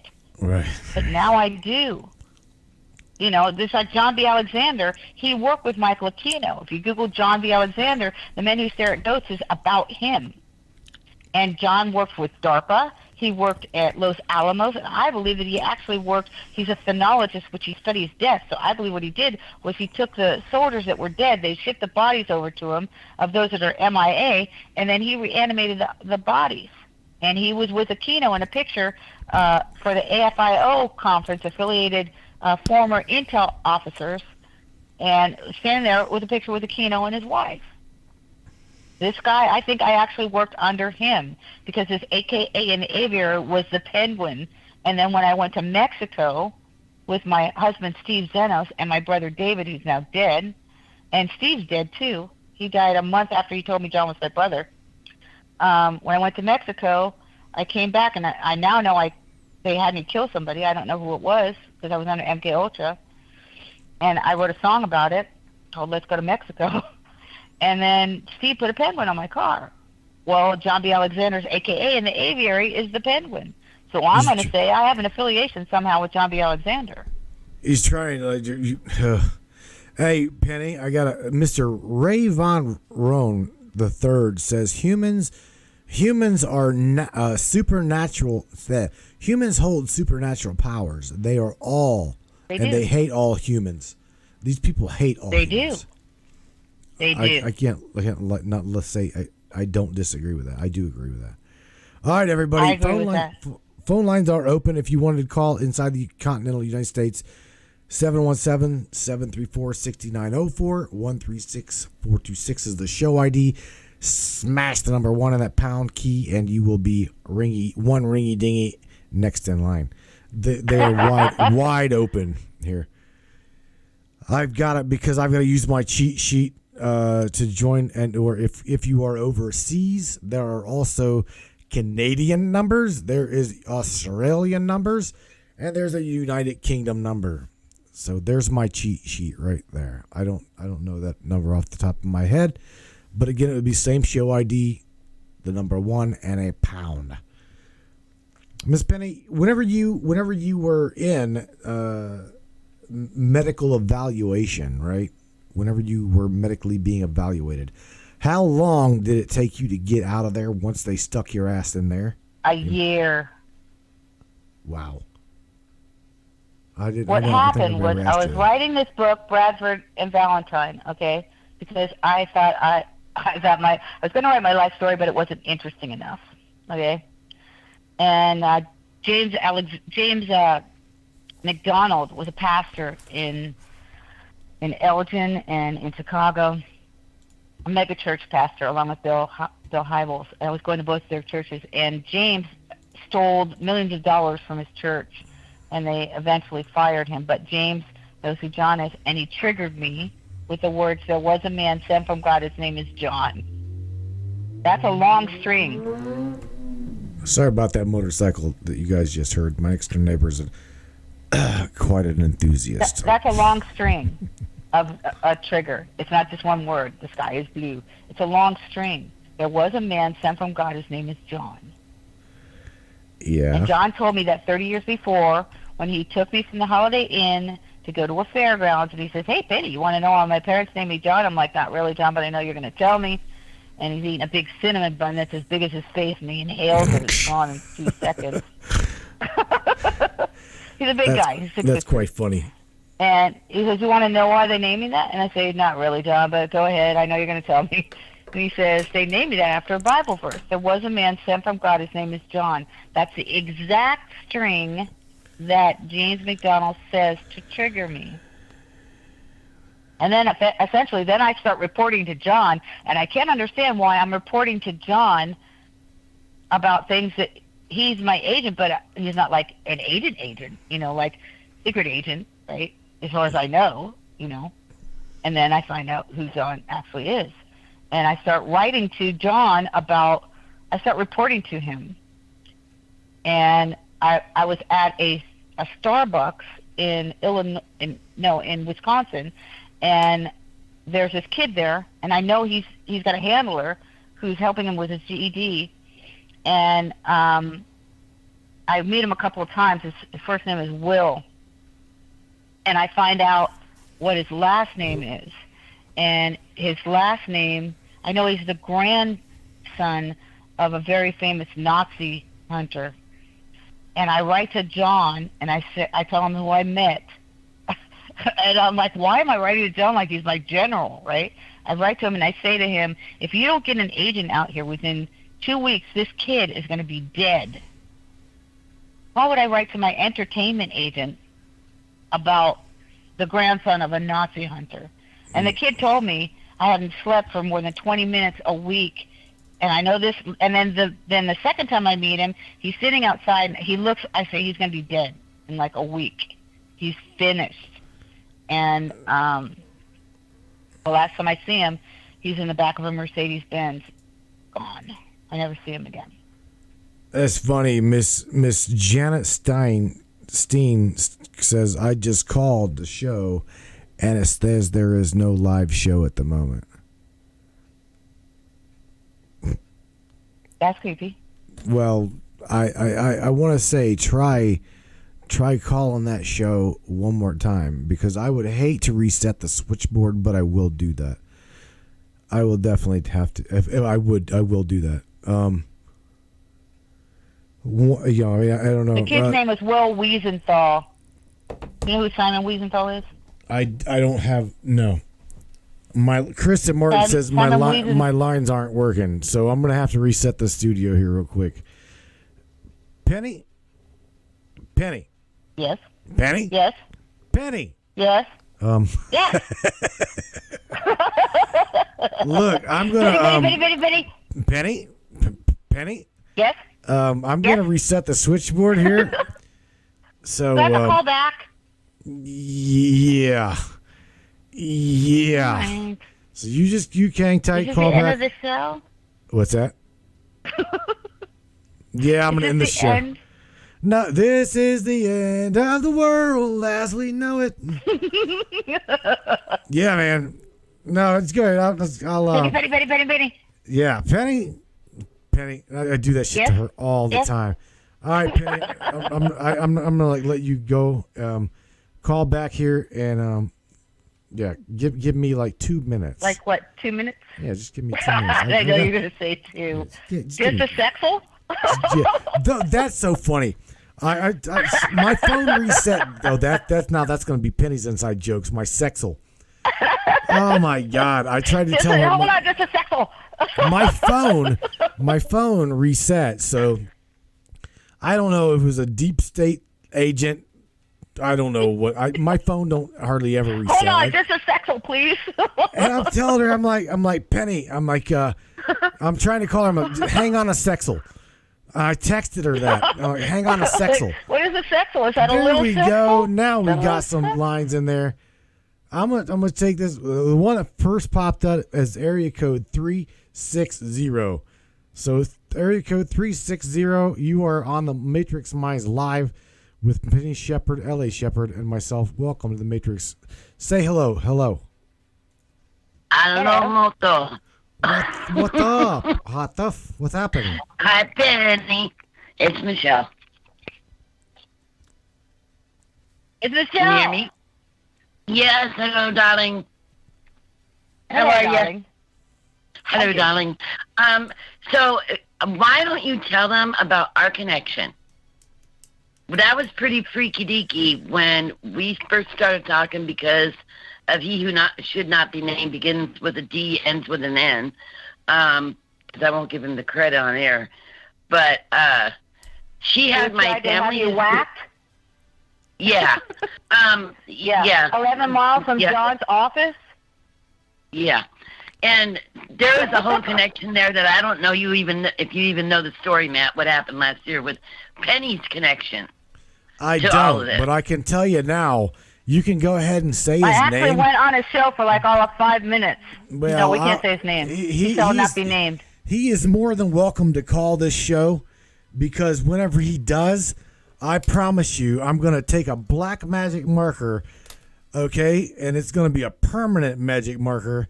And whenever I put a big, I just remember when I went on his show. dot on his I went ass, on his so show he's- like I think like a couple of nights after it happened, after you rescued her, and I was on his show for like 5 minutes, and he like kind of ushered me off, but he was licking a freaking salt lick. The guy's whacked oh, well, on air. He's licking again, a salt lick. this dude, I don't really because I don't want to go down for slander, but I would really enjoy like to have him on my show. I really would. Oh, he'd because never do it. That probably won't happen. I'm telling you right now. That's not going to happen. These guys But one of his best friends is Sean Stone. well, Sean Yep. Stone, get him over here because I've got a bone to pick with this man. Somebody asked me to be on their show, and they said, because I was looking for another MK Ultra who had mentioned Mengele, and I emailed him to get her email address, and he forwarded my email, gave me her email address, and asked me if I wanted to be on his show, and I was like, well, okay, that wasn't actually why I contacted you. I didn't even know you had a show, but sure, thanks for giving me the email address. She hasn't contacted me back yet. He said he was going to interview Sean Stone. Sean Stone is Oliver Stone's son. Yep. Oliver Stone, JFK, that guy. And when I first met Roger Stone, because Roger Stone worked with John They're Stone. trying to say those two aren't related. I call bullshit. No, they are genealogically related to the Stone name. Maybe not blood related, but for sure genealogically linked through the Stone name. All Stones are related. That's not to say Rolling Stone magazine is related to them, but still, the Stone name, they're all related. And so when I was on Roger Stone's page, I didn't know who he was at the time, and I said, he was asking for donations, so I said, hey, what happened to all the money you got from your movies? Wait, And then Right. I found out who he was. And the next night he got raided by the FBI. I do stuff like that. I was like, oh, I know who he is now. And, and another person who was Stephen D. Kelly's girlfriend. I don't like Stephen D. Kelly either. He is disclosing. He's co-intel agent for sure. He said he was a contractor for the NSA and the CIA, which that's what they use. They use independent contractors. I was an independent contractor when I worked for John. I just didn't realize that he was using me to whack people under MK Ultra. I didn't think I was that kind of contractor, which is why they put Chet and I together. That makes sense. Penny, I've got to stop you, Michelle. I'm going to put you on hold for a second too. I just Okay. unmuted an area code because we're gonna have a little party here. Area code 210 is unmuted. Welcome to the Matrix Minds with myself and Miss Penny L.A. Shepard. Welcome to the Matrix. Please state your name, saying hello. Area code. Hello. I'm Janet Spain. Hi, how are Hey, you? Janet. I'm freaking out, guys. I don't know what to do. What are you freaking out for, Janet? Because my family, something's going on, and I don't know how to deal with it. Are you talking? I know God put me on the station tonight because I feel it. Are you talking gang stalking? Are you talking? You thinking you're becoming the within the TI area? Is that what you're possibly thinking? I think it's gang stalking. My son says it's gang stalking. But I don't know that he's not the one doing it. He told me one time, Ma, if I come over and I'm not me, it's not me. And he's there. He's there. Janet, was he ever in the military? No, my dad was. He was the one, he was at 7 isolated assignments in a row, and they did something to him. But my family's military. I live with my mother, and it's just me and my sister and my mother now. And he's my only son, but something strange has happened to him. He told me he was abducted by the Greys about 7 years ago. Oh, shit. Yes. Janet, do you have a pen? Yes, ma'am. Write my number down. Okay, hold on a minute.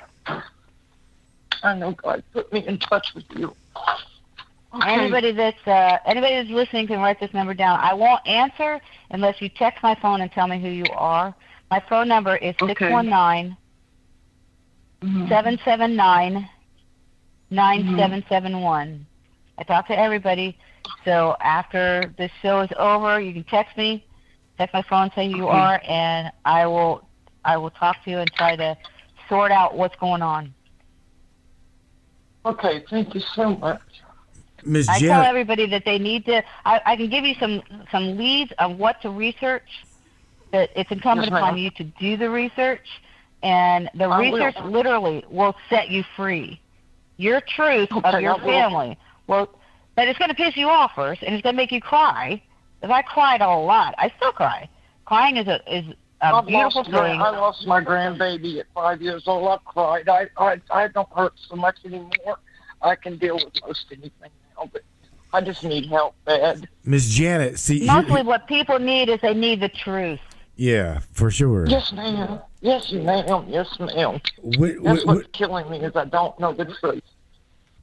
What's gonna suck is with the and I know, I mean, our heart breaks for your story, and it is so neck and neck and back to back with so many other people's stories. You need to know this, okay? But crying. Yeah, he's not the only one to be abducted by the Greys. Oh, no. It is true. I believe Darrell is a Grey hybrid. I'm not kidding you at all. Matt, you know I sent you the pictures, right? He's got such a good heart. He's such a good boy. He loves his family. He tries, but he just can't. I can't touch him anymore. Well, let me touch him. Even on his neck. Even, you know what? Even crazy enough. Okay, it may sound cray, but talking about the experience and getting it out, the more you suppress that kind of information, okay, the more he's going to isolate himself. Now listen to me, Janet. The more he's going to isolate himself from you and from his family. Do you realize this? Because he doesn't. Yeah. The separation. Here's the thing. I have spoken to literally probably. I'm going to guarantee you in the 50s and 60s, maybe in 70s of people that have been abducted. They're contactees. And the thing is they feel isolated from the general public, and even they become a TI targeted individual, their own selves. Okay, when what they need to do is talk. What's that? Yeah, because they're also implanted, so they are tracked. You're right. Dear God, yes. Here's the thing, Miss Janet. Nobody. He told me somebody's tracking him. He told me. Go ahead. I'm sorry. Go ahead. Nobody. He told me somebody was stalking him. Nobody. What did he tell you?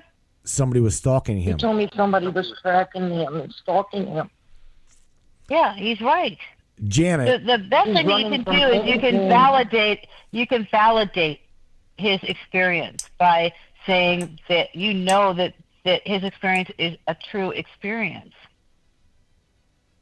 What do you know about the Greys, Miss Janet? Because I'm asking. What do you know about the species? My mother knows a lot about them. To be honest with you, I tried to block it out because the fear. I didn't want to believe it. I know that's horrible, but my mother knows a lot about them. My mother's written a book. The genetic experiments that they're doing, they're taking the gray DNA and they're making hybrids. So your son is absolutely telling you the truth. He's not psychotic. He's telling you the truth. I believe that my handler, Thorell, he's Albert Speer's son, and they genetically created him, and I believe he's a gray hybrid. And those people that are in the CIA that are the hybrids, like a Draco reptilian hybrid or a gray hybrid, the grays are egregiously evil and malevolent beyond. They are the Satans that are depicted in the Bible. It's not just one.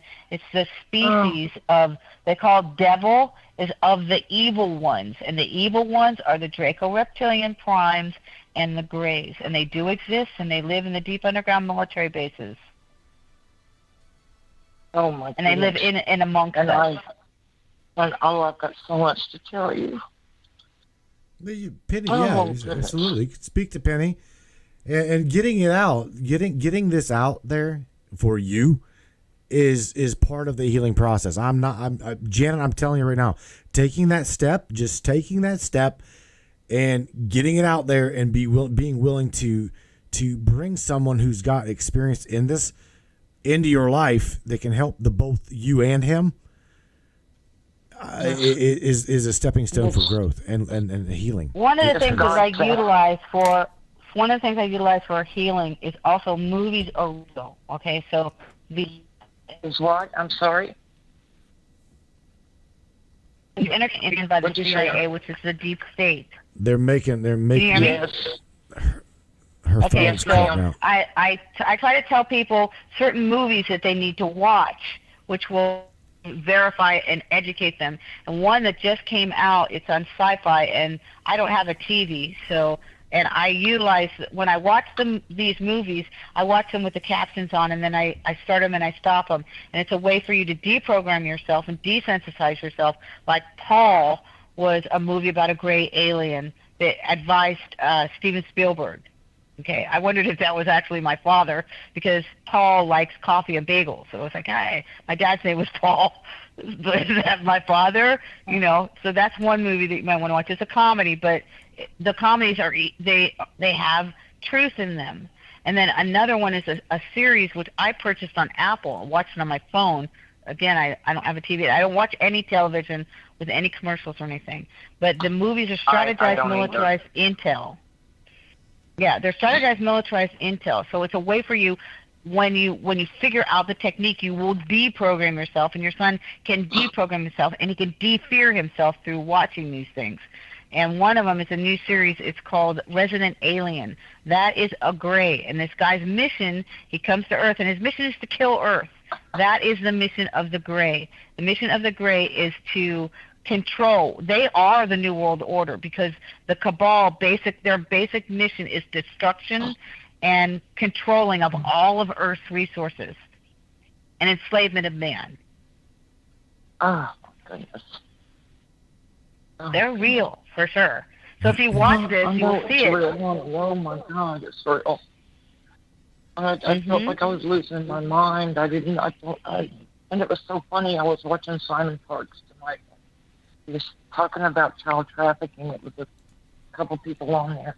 And he was talking about... You do know that Simon was married to an alien, right? Not Simon. I'm sorry. Charlie Ward. I'm sorry. Oh, right. Okay. Simon was married to an alien. I mean, I research everybody because I need to vet everybody, and I need to find out what they're telling that's true, because there's so many co-intel agents out there.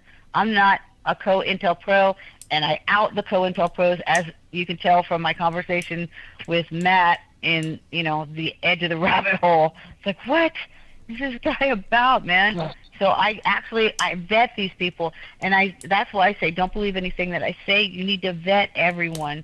And then when you find out the truth, you will then be grounded in the truth, and it will give you discernment as to who's actually telling you the truth and not. Yes, but I live in the hills, and there's tunnels all under me. I live on Laguna Drive. It's a laguna. There's fossils. There's bones, petrified bones.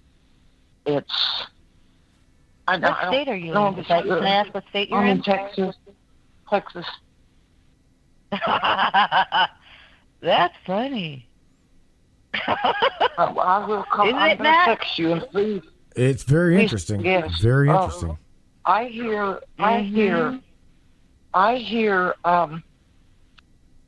these things that they beat up cement. What do you call them? A pavement breaker?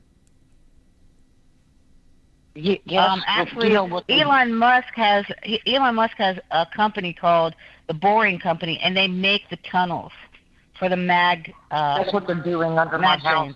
I can hear them. At night. The ground shakes where we live. You can hear the vibrations of something under us. Holy hell! You live on Laguna Drive in Texas, because Laguna Beach is in California, but they. Yes, Spring Branch, Texas. Damn. Spring Branch? I'm sorry. I gotta ask you. I have found a petrified. Did you know that Max Stewart lived in Texas? No, no. Yes, he lived in. I think he lived But in I'm telling Austin, you, and so did. Something's going on under my house. I can hear it. I can feel it. The vibration. Did your son tell you where he was abducted from? It was there in Spring Branch. He said they put something in his eyes. And he said it felt like acid. His eyes, he couldn't open his eyes for a long time. Okay, Joseph Mengele did experiments. He put something in the eyes to try and make brown eyes blue, like Crystal Gale song. Don't want to make your brown eyes blue. His eyes are blue as the sky. He's got the most beautiful blue eyes. So they put something in his eyes. Yes. Well, let's try to save your boy here. We'll try to wake him up and get him to talking, because that's what he needs to do, Miss Janet, is talking about it, healing from it, and face it, because that's exactly what needs to be taking place. Yeah, if he's willing to talk, you can share my phone number with him if you guys want to talk together with me.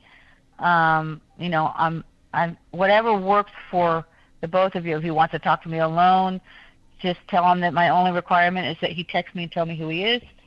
And literally, I believe for sure. It's not I want to believe, I do believe. Yes, I know something's going on. Ms. Jana, have you ever spoken to a draconian, a good draconian? Have you ever spoken to one? No, I'm not too much in. You know what? Like I said, I watched Charlie Ward. I run across you, and I just pushed the button, and there you were, and I heard y'all talking, and so here I am. They're not all bad. I think I've been. He's not bad, but he's just like losing his mind. He thinks everybody's after him. Because they are. And he cries and he tells me, Ma, you're the only person in the world that I can trust. Because they are after him. You're not actually paranoid when it's actually happening to you. Right. He knows it is. Hey, Michelle. He was in a car the other day. I want you, the Michelle, to talk to her. Say hello to Miss Janet. Hi, Janet. Hi, Michelle. When Matt was talking about, have you ever met a good draconian? You're talking to one now. I'm known as the Rebel Draconian. I'm the original replicant. Draconium is, my dear. So Draconium. So the easiest way to Greys and there's Draco reptilian primes. They are not actually from here. My brother John is a Draco reptilian prime. He was created by Joseph Mengele, and they made him. He's a genetic hybrid of human and another species. Xenotransplantation is a transplantation of genetic materials from one species to another. So we have, in my estimation, some people said there's only 300. I think there's like 3,000 species on this planet. I'm sorry, Michelle, go ahead. Okay. No, you said it better than I did. So we're in a spiritual battle with these efforts, right? You've got a lot of people fighting, and a lot of people, myself included, have had horrible things happen to them. When Penny's in my connection, my family, it all stems from your family background. Your family is military. You are absolutely inundated into this program, whether you believe it or not, or think you are or not. No, you are. My son told me that. My son told Mom it's got something to do with the military. He said, I know it. Yeah, he's right. And it's lineage. It's lineage based. Okay, when people say they don't realize it's been going on for generations, it has. My father is the product of an affair between my so-called grandfather and my grandmother. My grandmother was targeted because her family was military. She was a target. They tried to tell me my whole life. So I've been targeted since I was a little kid because I questioned the validity of their lineage. And I said, Dad is Eldon's son. No, he's not, Michelle. You're imagining things. No, I'm not, Mom. I'm very clear in my head, and I know what I'm talking about because they're identical. Same forehead, same nose, same eyes, same ears. You can't make this stuff up. So they will target people. I was a targeted individual. My son is a product of that. I wasn't supposed to have kids, and I was specifically targeted because they needed to create a certain kind of individual, and my son is now a Marine sniper based in Camp Pendleton. They needed to. Yeah. Not Camp Pendleton. Oh my God. Yeah, thank you. And I was born and raised in San Diego. I had my mom. My lineage is so weird that my mom, my entire family is from New Jersey, Philadelphia, that whole area, right? Generations of family. I am the only one. My mom had an assignment to get to California. Now get this, my father was dishonorably discharged. We don't know why. We never knew. We could never find out. It was very hush-hush why he was dishonorably discharged from the Air Force, but yet, Oh, my goodness. but yet, he met my mom right after her divorce, married her, got her pregnant with my brother, had him back east, right? And then suddenly they left New Jersey area, came down to California. She had to be situated there in California and give birth to me in San Diego in Gross One Hospital. So for some reason, I had to be born in San Diego. Now, the other weird thing is, how does a man who's been dishonorably discharged get a job with the high level, a VP level, at National Steel?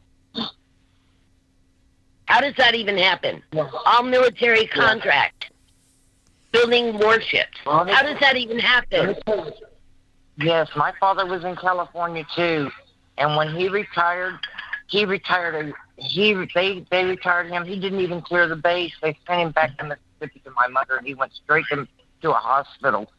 They said he was alcohol related, and then 3 days later, the Red Cross changed it to chemical. Oh yeah. Yes. See, and my father had a problem. He actually got to go to prison for it eventually with pedophilia. His family German English on one side, and we don't know what the other side is really. English and something else. There's Native American in there. There's everything in there. But the main crux of it was that his father's family, he was first generation American. They came over from Germany, and he immediately went into the military here. Yeah, all roads lead to Germany. It's all connected. It's all connected. Yes. And when you find out about your bloodline, your heritage, what blood type you are, it starts to make sense when you really question who and what you are. California is legit. Like, I call it CIA-ifornia. Yeah, I for some reason had to. I was born 7/11/66 at 10 p.m. on the dot. Wow.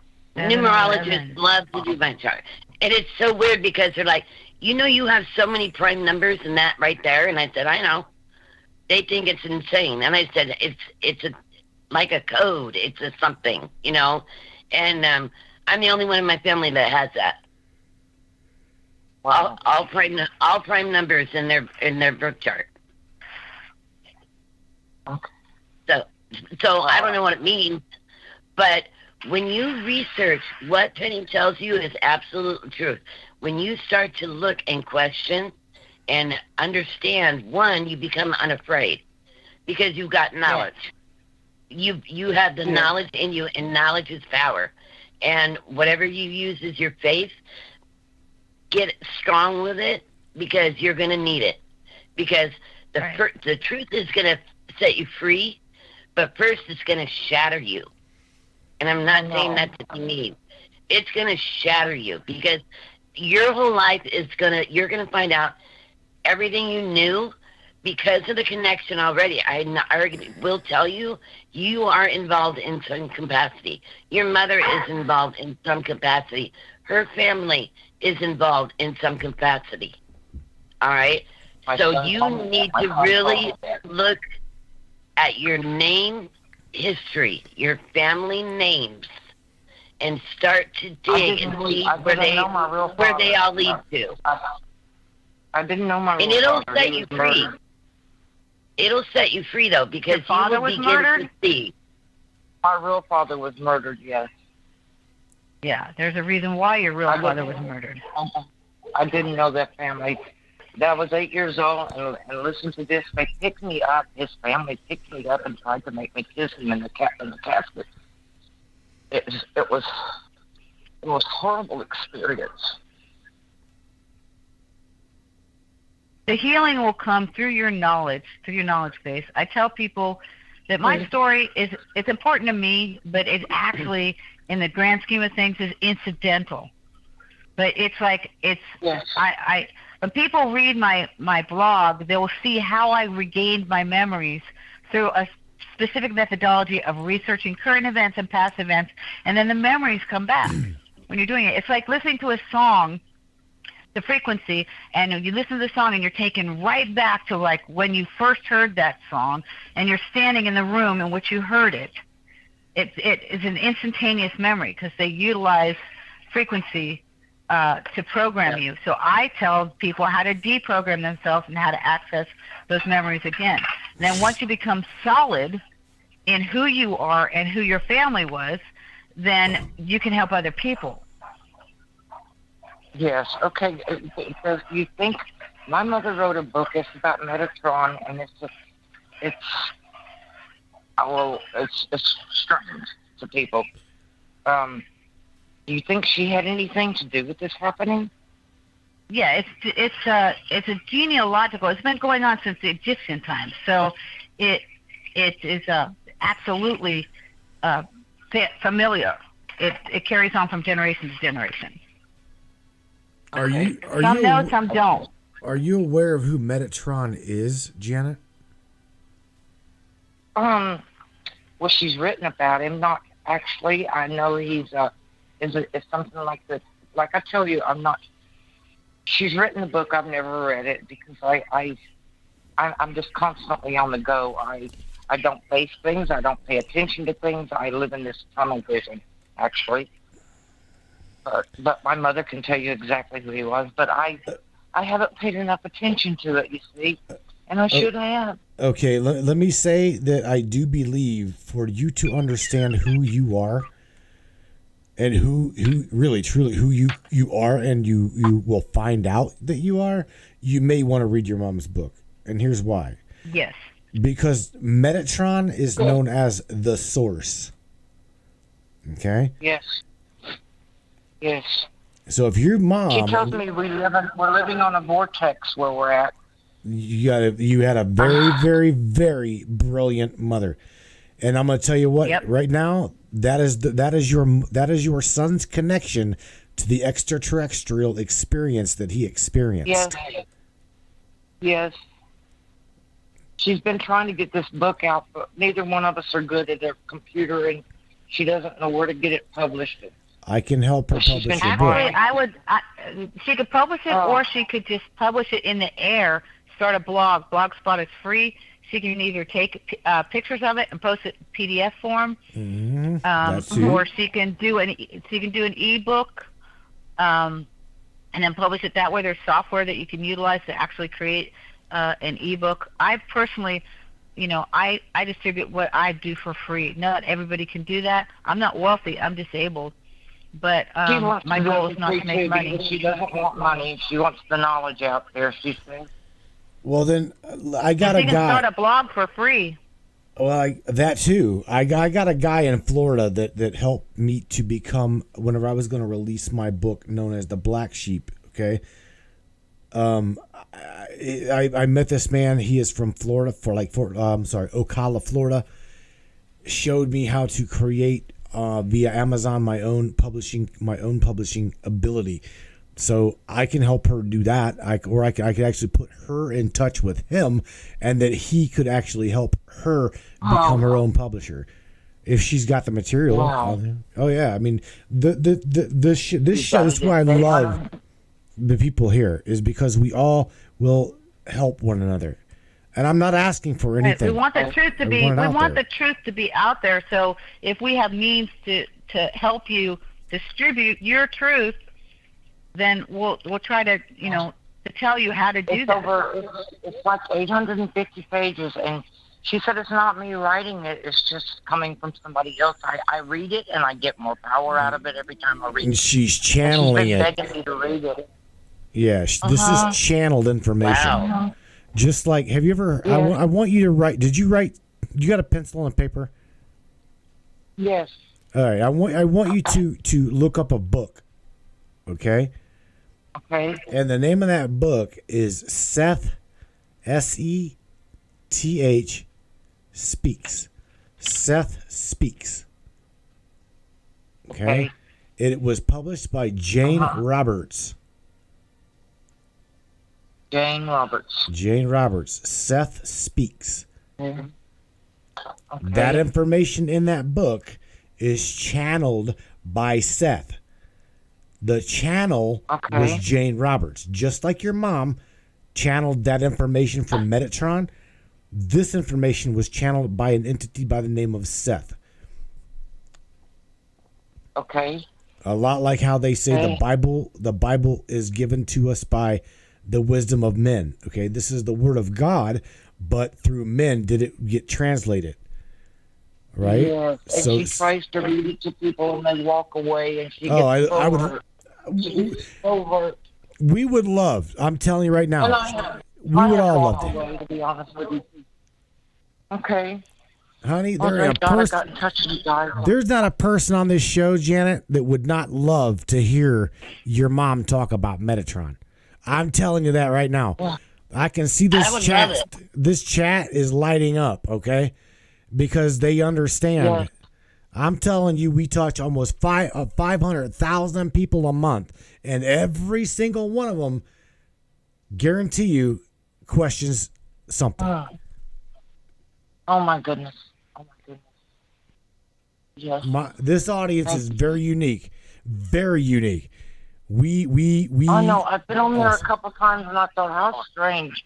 I don't know if I'm into this or not, but I was listening tonight, and I just felt it all over me. I said, well, I got to And then when you call my name, I was walking outside, and it was like I was opening the door, and I was leaving, and you called my name out and said, Janet Steen. And I'm like, whoa. So, my life has been unfreaking believable. I could tell you so many things. Well, you're in a good place, I'm telling you, because thank you. I'm looking at these guys' names up here beside of me. I'm looking to my right. Mr. J, Andy, Sharon, Alexa, all of these names in here that I'm naming, they're just as crazy as you are. Okay, Blanche Taylor. But the thing is you'll find out. You'll find out. You're not crazy, just like they're not crazy. No, I'm not. Okay, we are unique individual people with our own lives and our own experiences. The outside world is what calls us crazy, but we understand a lot more to this whatever we are in. Okay, that doesn't mean that we're crazy. That means that we question the living shit out of everything around us. Yes, and that's a good thing. My son had a rental car that I had gotten for him the other day, and it just came up. It was gone. It was gone. So he told me, he said, I'll find it, Mom. I said, no, I don't want you running the streets like that. I found out I went to this homeless shelter, and I walked back in these woods, and there were people running up, stuff in their veins, and I wasn't even afraid, and I was talking to them and telling them, would you please help me find my car? And I got out, and I couldn't even remember walking through there. I thought, what in God's name is happening to me? What is happening to me?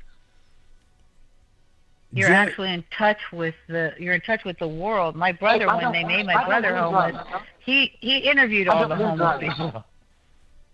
I have done that too, and I give them money, and I try to bless them, and I try to help them. And I do that. I have a heart so big. I want to help because many of the homeless people are actually homeless because the CIA made them homeless. Yes, ma'am. Yes, ma'am. I could see God in this guy's eyes. I could just see him. I could see the goodness in him, you know. And I'm telling my son, don't do that, don't do that. And here I am doing it, you know. You have to question the narrative. Yes. Yes. Well, I'm going to text you my phone number. And I know it's late tonight, but maybe we could talk tomorrow. Definitely. Text me if you have a little emoji or a picture or something, because I like to have a little thing in my contacts. On me? An emoji, a happy face, anything. Anything. I don't care. It doesn't have to be a picture of you. If you're camera shy, it could be a picture of your favorite, hiking spot. Well, I'm not very good at something that I can look at, when I'm talking to you. I'm visual. Well, I'll okay. I think I've got my white pit is on there, I think. But thank you so much. Just tell me what your name is, and then we'll try to figure out, who you are and what the, genealogical lineage is, and then I'll give you some things for you to research, and then you just take it from there. And then anything that you think that you want to share with me, or if your son wants to contact me, as I say, this is what I do. Okay. Penny, Sharon Hensley's saying that she'll help her if you direct her to the channel. She'll do what she can do. Yeah. I mean, again, everybody usually helps one another here. I mean, it's just the way it is. Awesome. This community here is a really good community. All right, Miss Janet, is there anything else? God bless you all, and thank you from the bottom of my heart. You're welcome, Miss Janet. I feel better already. First stages of healing, Miss Janet. You took it. My earphones, hang on. We're grateful that you did. And that's what everybody needs to do is that's why I do what I do people need to talk and they need to communicate and need to feel open and that their voices matter and that they're not crazy. Well, according to society, we're the crazy ones when they're the crazy ones. But they're made to feel the crazy ones because that's what they've been programmed their whole life. Don't talk about that. People think you're crazy. And that's farthest thing from the truth.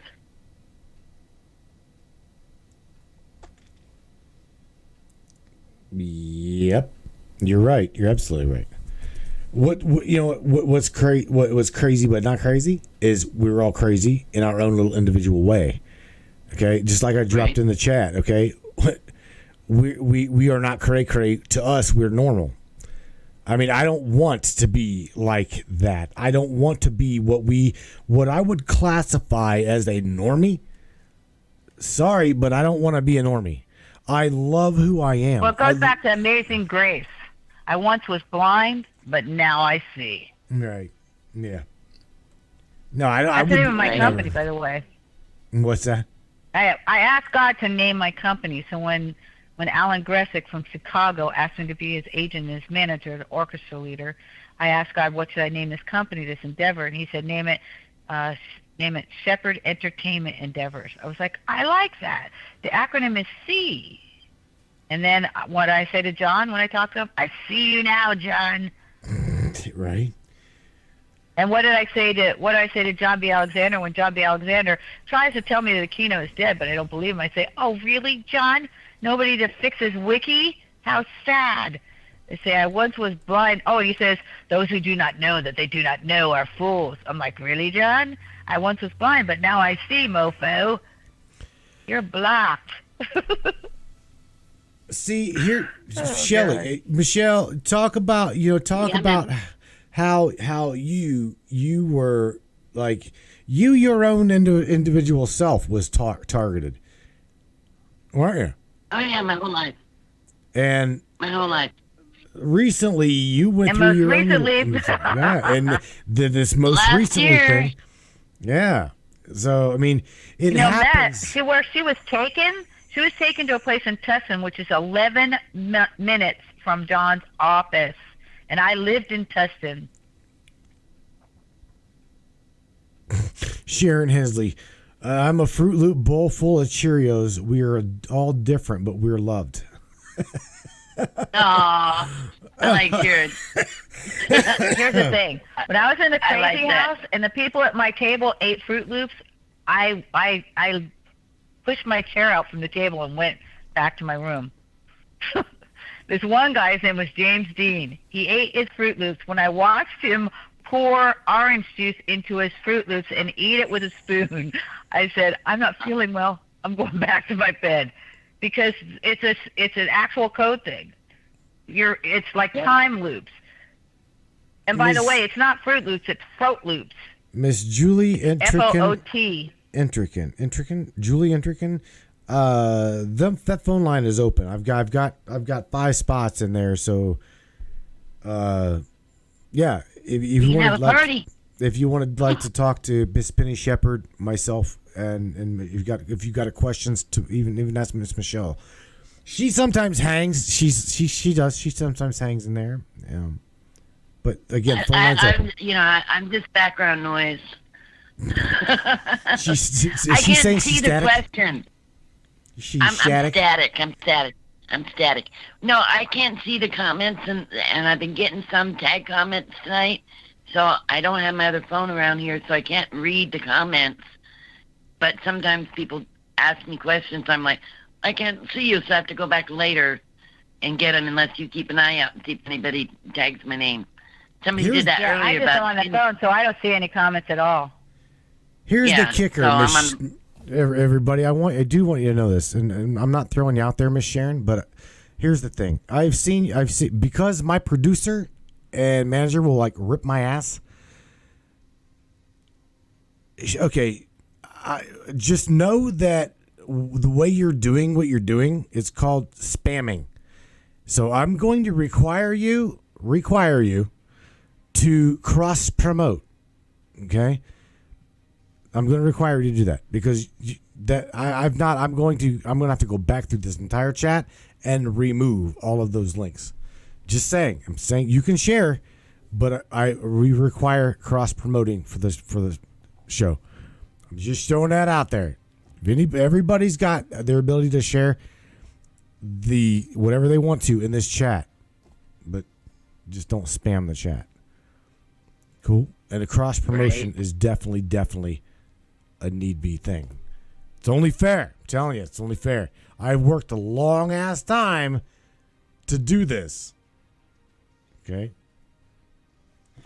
Shelly, tell everybody what happened to you, if you don't mind.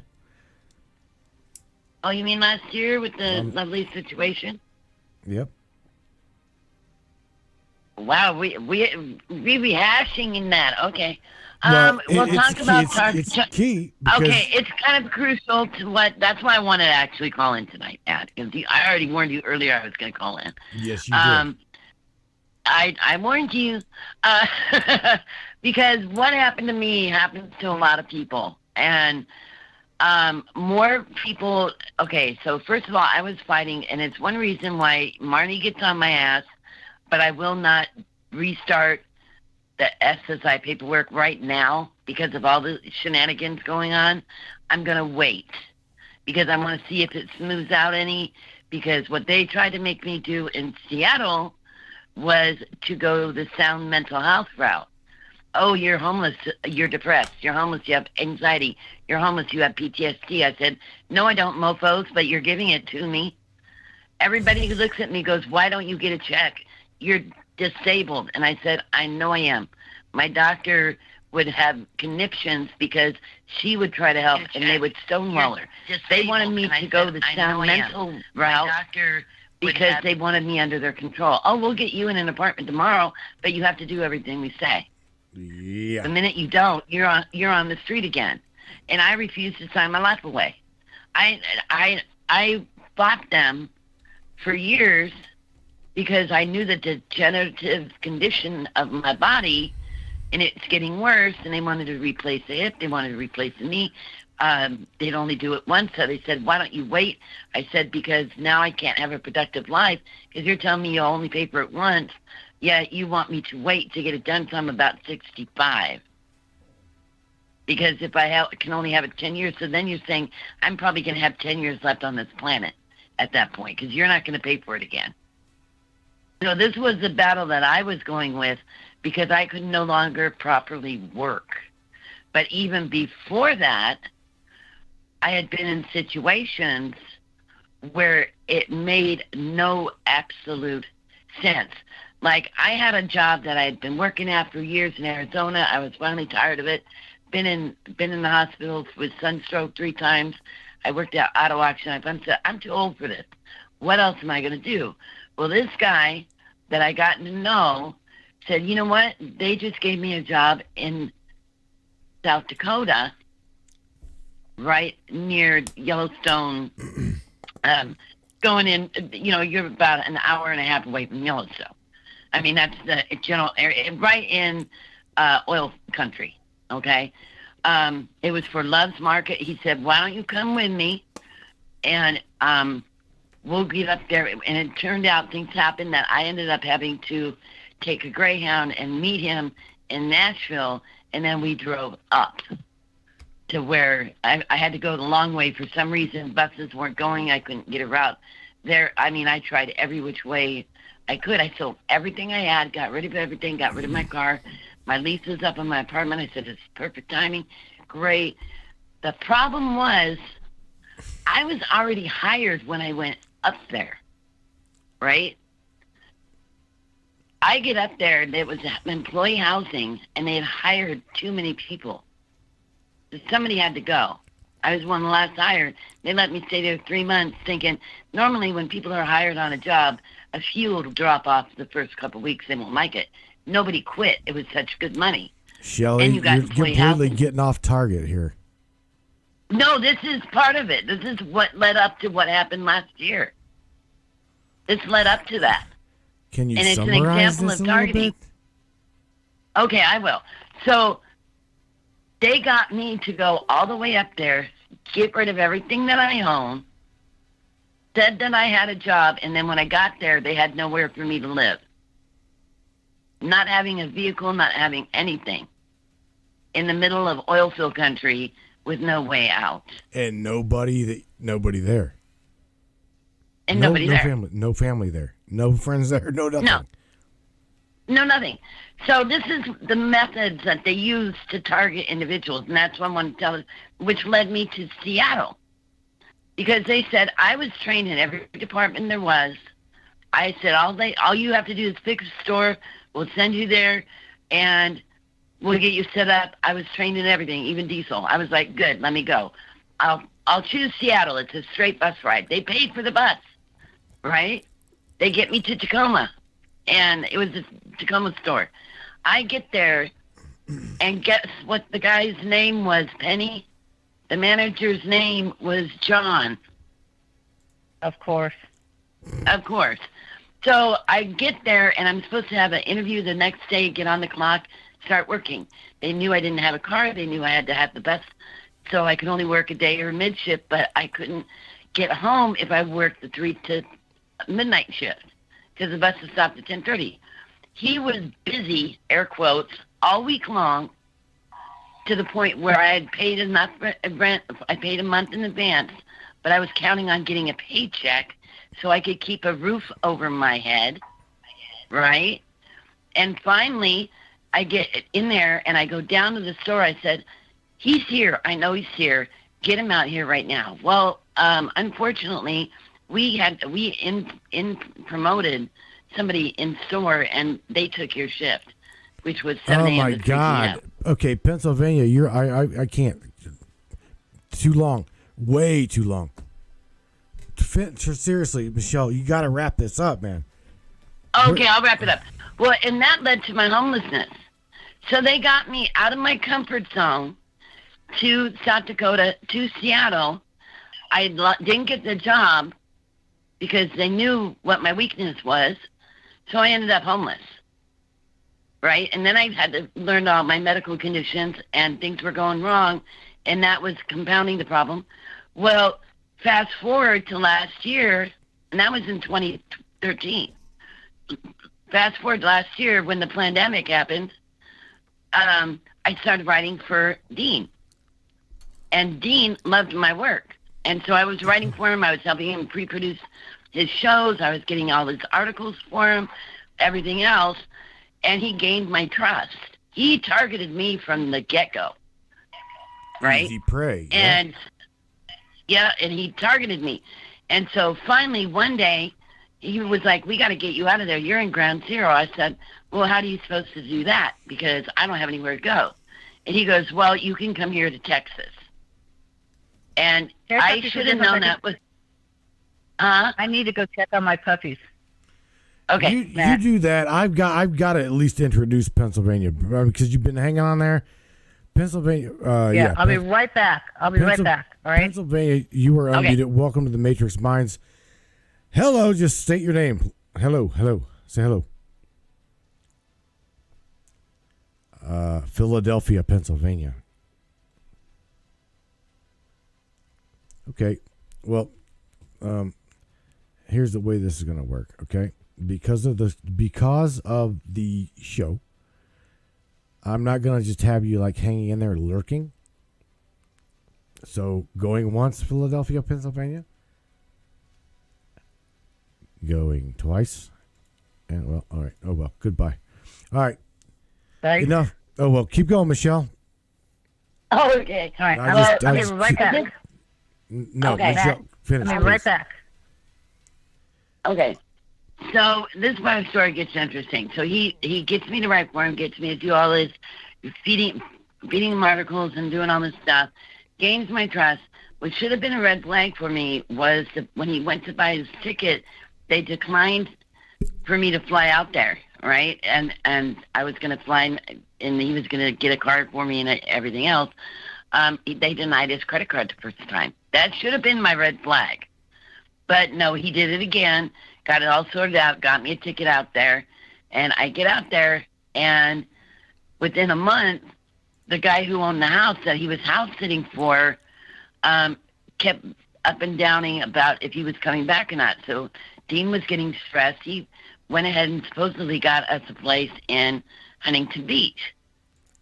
Well, the guy in Huntington Beach is supposedly a friend of his for a long time, knew he was going through an eviction notice, didn't bother to tell Dean about it, and we drove from Austin to Huntington Beach. Okay? We bought a car. Well, he bought a car. We both drove out there. Took us a few days. We get there, and the guy goes, the first night we're there, the guy goes, well, I hate to tell you, but I got court tomorrow. I'm probably losing my house in 2 days. And we're like, why couldn't you tell us this while we were in Austin? It's like, why do we have to come all the way out here? And so Dean was freaking out, apparently. Not that I really believe it now. And not that I believe that now. And he didn't know what to do. And then he tried to tell me, well, you can't have me completely dependent on you being completely dependent on me. And I said, first of all, you took me out of my comfort zone. My safety, my security, it wasn't the best situation, but I know Seattle like the back of my hand. I can be safe. Did you tell them who Dean worked for? No, I hadn't gotten to that part yet. Who Dean worked for? You tell him. Dean worked for Alex Jones, and Alex Jones was invited to Bohemian Grove, where he filmed the proceedings going on there, and it was my brother John who was saying, "Are you going to burn me again?" in the video. So Alex Jones knows who I am. We lived in Bastrop, which is 20 minutes from Austin. I had no idea Michelle was even in Austin. I was like, what? Hey, Michelle. Yeah, why are you there? Hang on, ladies. She's giving me information. Ladies. All right. I got a California call, and I unmuted the Philadelphia, Pennsylvania call. So let's try this again. Okay. Philadelphia, PA. Can you hear me? Yes, I can. Can you hear me? I can hear you now. I had to release you because I had to free up a line. I couldn't hear you the first time. I'm so sorry about that. I didn't realize I'm in Mississippi. Mississippi, okay. I just realized you were talking to me. I apologize greatly. It's all right. Who do I got from Mississippi? Julie. Julie, hello and welcome to the Matrix. Hi. Yeah, Hi, Julie. Before. Hey, I'm kind of nervous. I've had a lot happen in my family, and there's been a point where I've actually thought, am I cursed? Is my family cursed? And just weird sometimes things. 2 sisters dying within 4 months one was just flat out murdered, and the other died under mysterious circumstances while on a vacation in Honduras with her husband. And,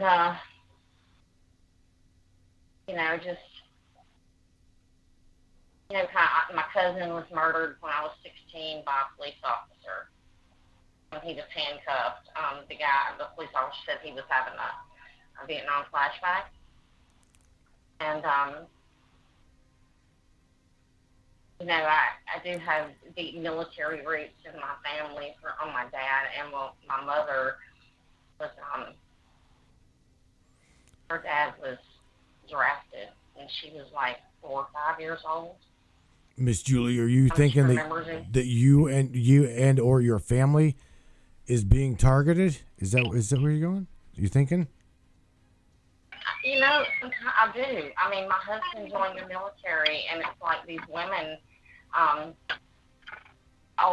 was not happy there and stuff. I didn't know anybody. People that you knew, you met them, and then they were getting out, or they were being transferred, or so forth. And within a couple of years, these girls introduced me to marijuana.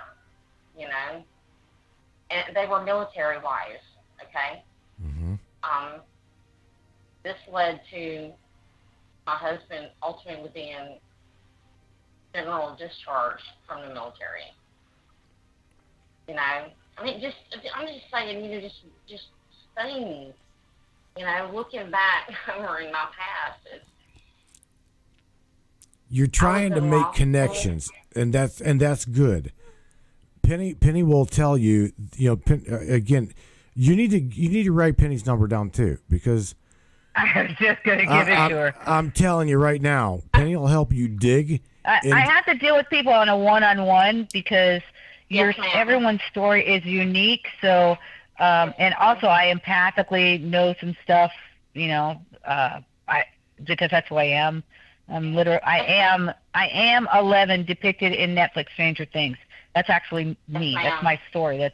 That's me, unfortunately. Yeah. I don't get any money from it, okay?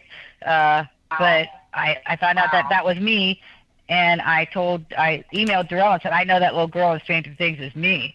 And then I found out Darrell is a combination of Dr. Brenner, then also John Brennan is a composite of Dr. Brenner and Dr. Owens, because John's middle name is John Owen Brennan.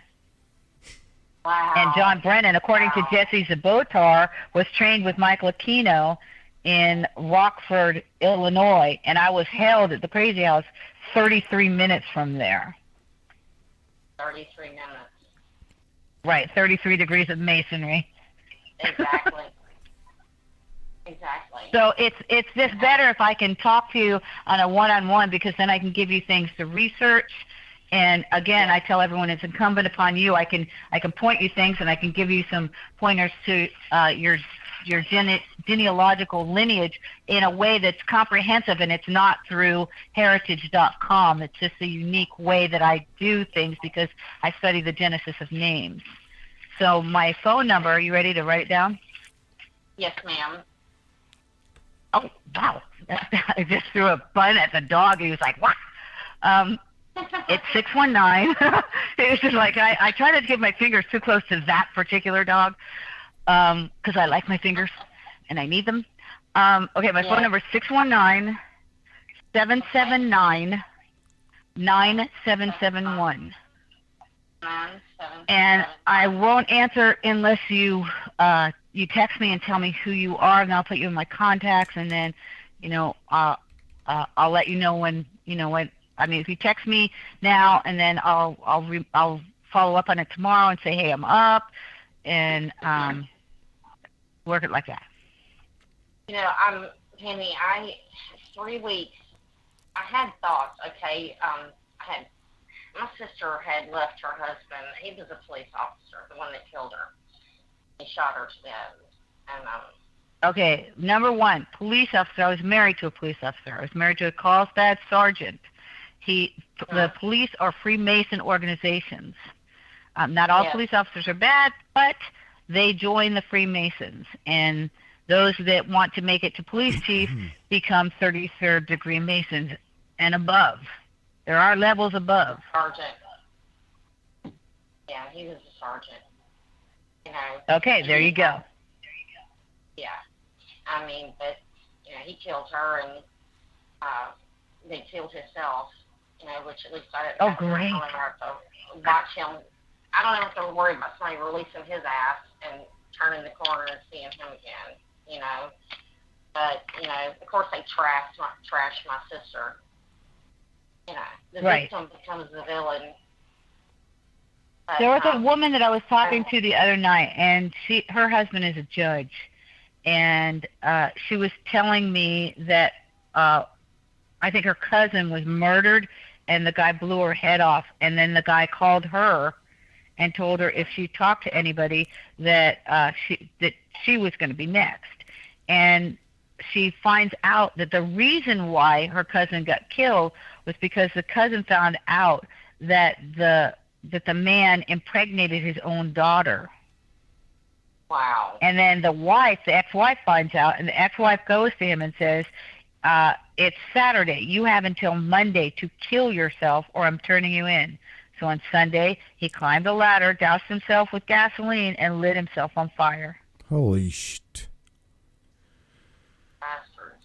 Damn it. Yeah, these are the things that these are the people that I do. I also talked to this one lady in New York who told me that she was given a Bible made of her grandfather's skin. Oh my God.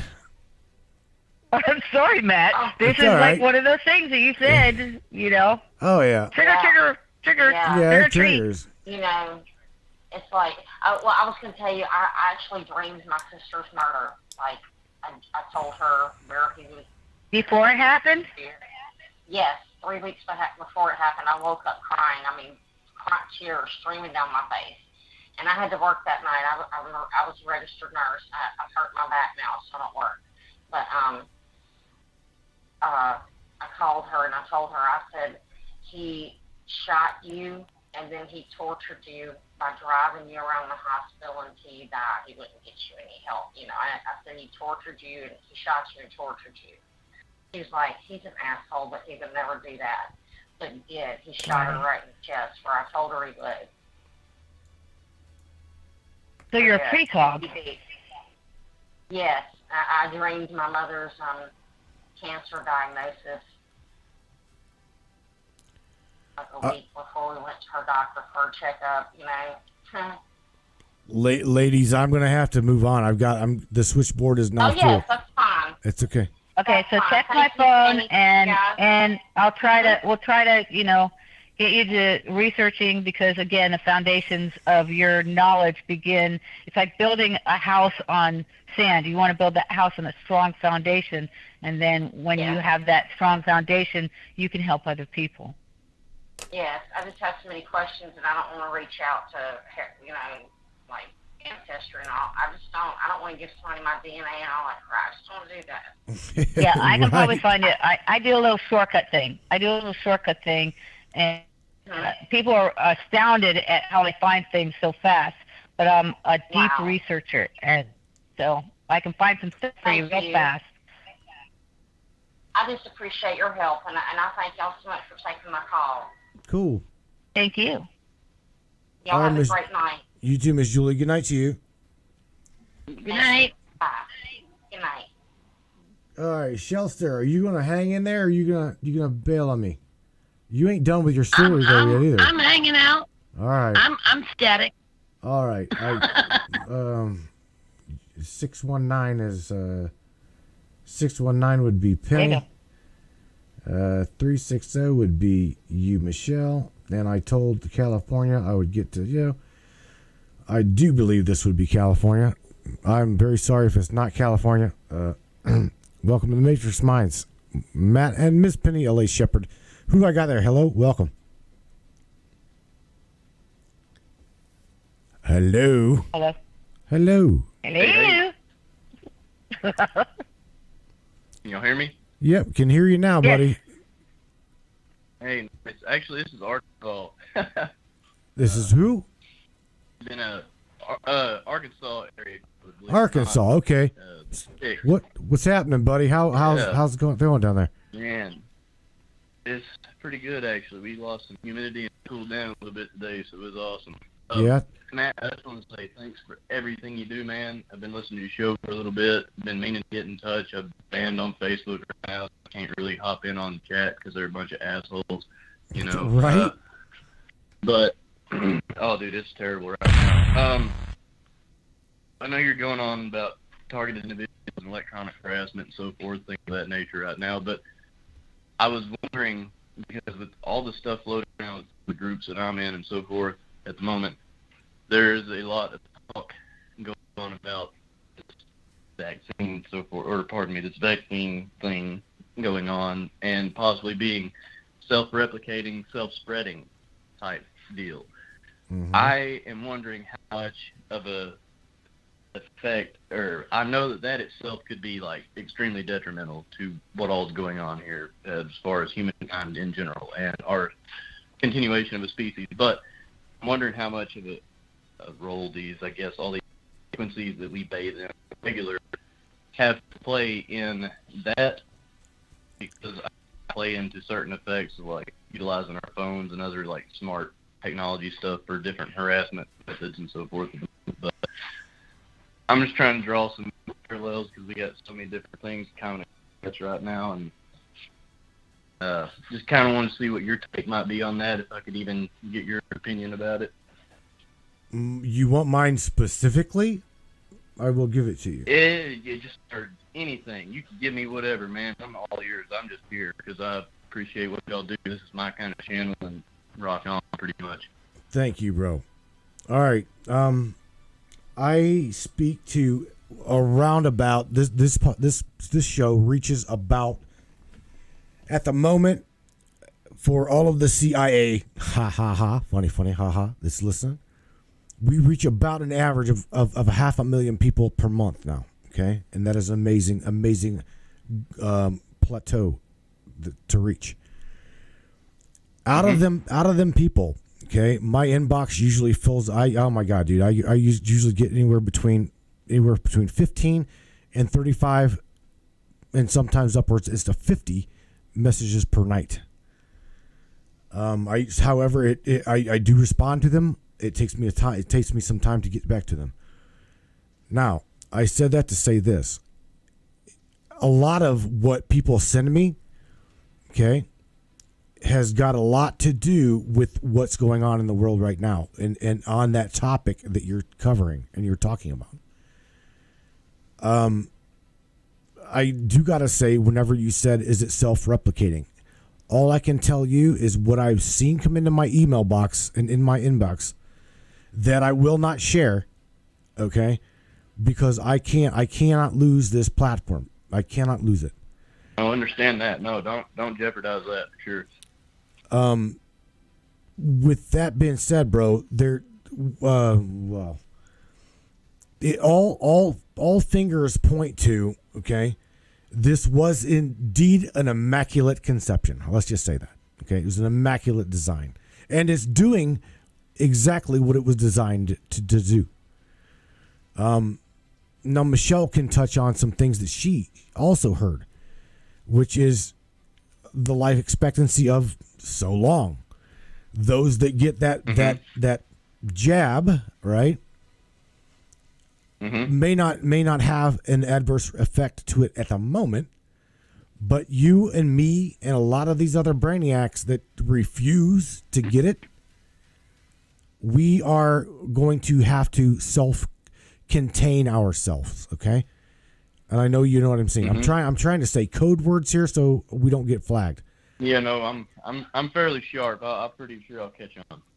All right. I like to add something in here. John B. Alexander, who The Men Who Stare at Goats was a movie that was made. He was a composite of that. He was U.S. Army.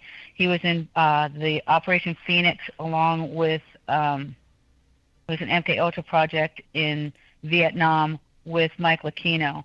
And I was talking to an MK Ultra who her husband was also a police officer like mine. And when she goes to my website, I tell everybody, make sure that you have coffee, you got notes, you got paper, so you can take notes of our conversation so it will further your research. So she goes to get coffee, and then she contacts me. We talk for like 6 hours. I'm tired. And then I go to make one last tweet after I hang up, and there's this cipher posted from her. And so I say, what's that cipher? And she says, it showed up on my phone. And I was like, I thought it showed up after she talked to me. And then when I write a chapter about it, I find out, no. She says, I went to your website, and I made coffee. When I came back, the cipher was on my phone. So they knew before she contacted me, she was going to contact me. She told me that her handler had been talking to John B. Alexander on the phone. So now there's another John B. Alexander connection. The cipher, I was really tired. I was like, this is really long. I'm a cipherist. I was like, this is really long. I'm really tired. It's 5 a.m. And so this was the day after Kobe gets killed that day that I get the cipher. I think it was on the 27th. And so I do the cipher. The cipher basically said that John and Durrell, my two handlers, Durrell is Albert Speer's son, Hitler's Minister of War. John is Joseph Mene's. That John and Durrell were ground zero for COVID.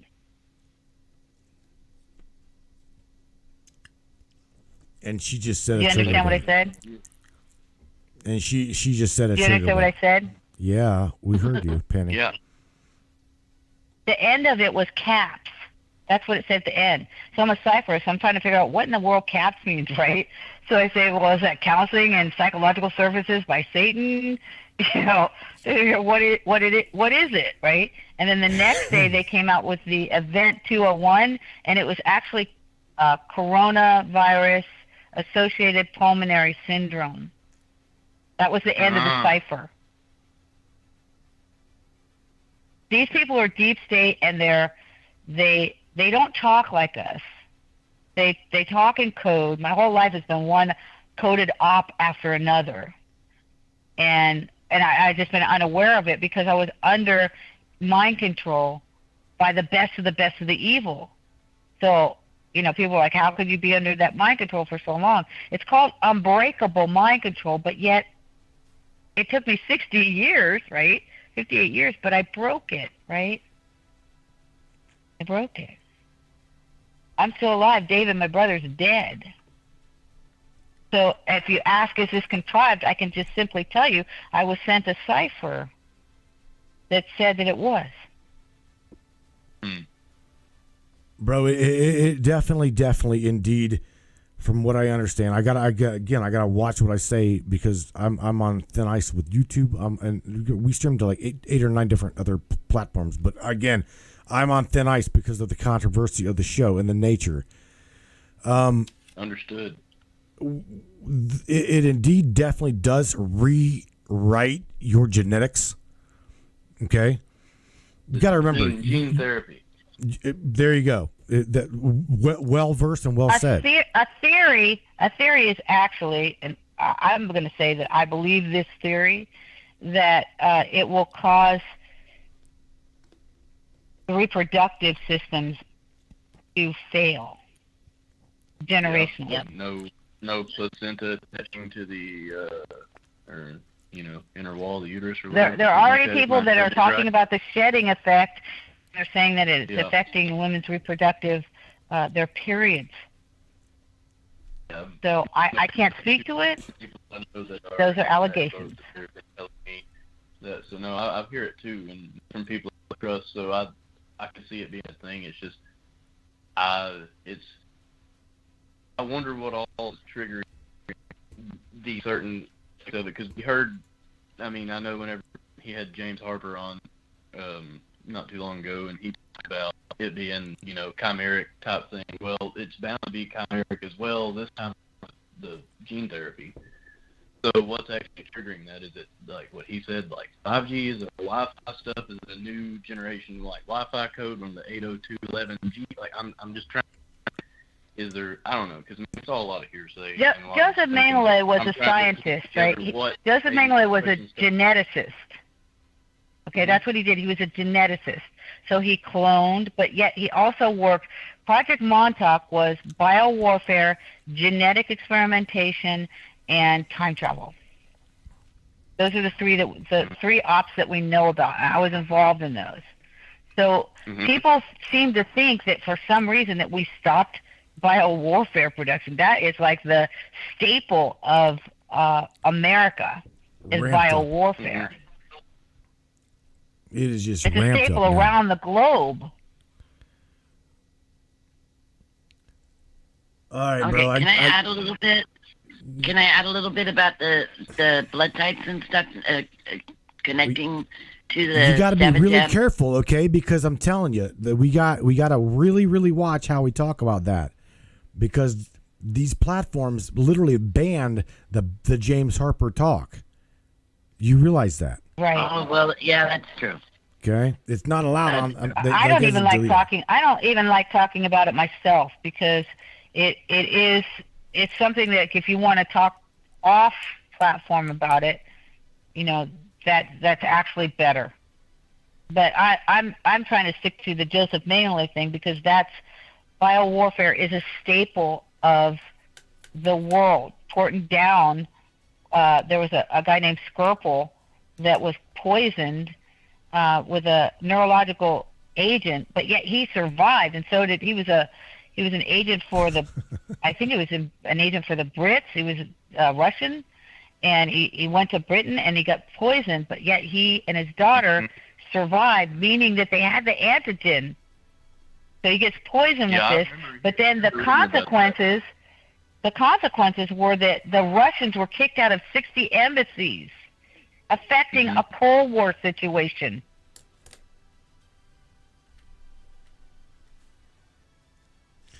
All right, well, you guys, I've got to move with the other caller before it was getting late. We've got like 15 minutes. I appreciate your time tonight, man. Just rock on, y'all carry on. Thanks for taking me. Absolutely, dude. Thank you. Are my friend? Are you friends with me on Facebook? I don't know exactly. I'll get in touch with you there as soon as I'm unbanned. It's got like 8 days or something like that, and I'll hit you up on there. And back in touch. I love your show, so I'll call back whenever there's more of a topic I know more about. Game stalking, I know not enough about to open my mouth enough, honestly. Yeah, you might know a lot more next time you come on. Perhaps. Look, bro, you can always months now, so. Dude, you can always email me, matrixminds2020 at gmail. Matrixminds2020. And when you get gang stalked, get my phone number, because you will get gang stalked. When you get gang stalked, just call us back again and say, "Damn it." Bro, all right, I'm gonna jump. Moving on. I appreciate you calling in. I do. I really, really do. Thank you. Bet. Have a good one. You too, bud. Good night to you. Have a good night. All righty then, Michelle, hanging tight. I'm here. Hanging tight. I'm going through the switchboard here. Okay. Area code 586. You are unmuted and on the Matrix Minds live with myself and Miss Penny L.A. Shepard. Welcome. Who is that? Hello. Hi, my name is Jenny. I'm from Michigan. Hi, Jenny. How you doing? I'm doing okay. Good. Glad to hear.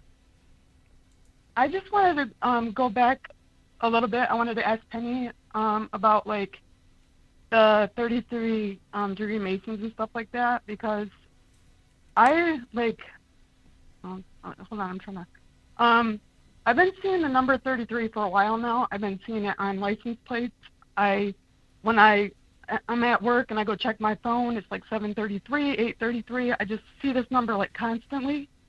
And I've been telling my husband about it, and he just kind of like looked at me. And like the other day we were driving, and there was two cars, and like one in front of me, one on the other side. They both have 33 on their plate. So I've been pointing it out to him, and he's just like, I don't know. So I had people look it up, trying to think, it's like a maybe a spiritual number, or it's a good number, and I'm like, I don't know. Like, it's driving me crazy. I'm trying to figure this out, why I keep seeing this number. The 33rd degree Mason is one that refutes God. You can be a Mason and be a Satanist. You can be a Mason and be whatever religion you are. But at one point, they teach you the craft and the magic, so to speak. I believe in your inception, they also teach you how to cable a soul from its body. One of the tricks of the craft that they teach you. So when you're seeing these things, you're actually now engaged with the Matrix, so to speak. I wrote a song that's called "We Only Have Time," and in there, I gave that song title to my brother John, who is way above 33 degree Mason. He's on the CFR, and I gave it to him in a pocket watch when he was my agent in a band called Stinger. And and I sang it to him when I talked to him when I was in Branson. And part of the song says, people pass by us, street signs, they stand still. Think I will wait here forever as I'm waiting still. We only have time, we only have time. Such little time to make it right. Have we only have time? Now, at that point, I was coming on again to the Matrix, and the street signs were literally speaking to me. So you're reading the license plates because you're literally starting to see, and you're seeing the signs of the Matrix, and now you're asking questions. Okay, because like in the beginning when COVID started, and everything came on TV, and they came on there talking about it, like I had my intuition, my gut, everything told me. I started crying. I started yelling at the TV. I told my husband, I said, there's something seriously wrong. Something is not right. Like, my gut is telling me something is wrong.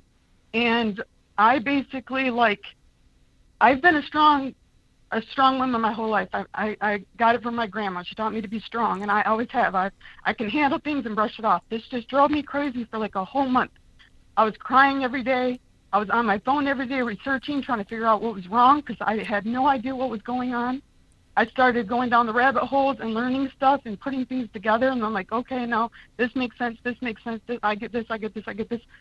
And it just started going and going and going, and my husband and my daughter, like, they're like, Mom, something's wrong with you. You need to go get help. Like, you need to be on medication. Right. And I'm like, yeah, you don't need to be on medication. I'm like, no, guys. I'm like, you guys never seen me break down ever in my life. I've always been a strong person. Something seriously is wrong. And they're just like, okay, There's Mom, also whatever, a frequency. It's a frequency that I believe is happening, which is ringing and waking us up.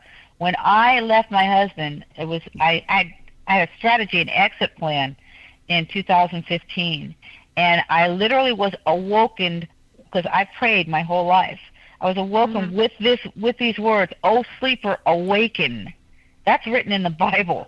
Oh sleeper, awaken. They call us sleepers. Those that are actually covert agents of their MK Ultra, we're called sleeper agents. Okay. So like, you are literally being rung with a frequency, and you are awakened. They're still asleep, so they think that you're crazy because you're awakened from whatever frequency. I think there was a frequency change because they've been utilizing direct energy weapons, and which are frequency, and I think they literally changed the frequency because millions of people are waking up. There's others that are still asleep that will die asleep. Sounds to me like an awakening. It's what it does. It sounds to me like an awakening. Yes.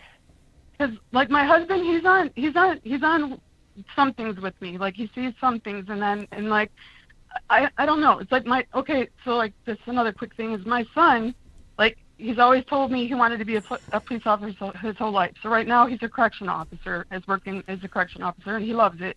He wants to go up and move up and become like a lieutenant and then go from there. And then what struck me really odd, like this never come out of my child's mouth before, it was really weird, is just, I want to say last year before all this started, for some reason he comes to me and he's like, Mom, he said, I think what I want to do with my life is like, I want to become like the next president of the United States. And I just kind of looked at him and was like dumbfounded. And I'm like, where is this coming from? Where is this coming from? Like just weird stuff like that. And I'm just kind of looking at him like, I've never heard him say this before. This is like kind of strange. And like then after I started learning all this stuff and learning about, Freemasons and Illuminati and all that stuff, and now I'm just kind of like, I really don't want them to move up.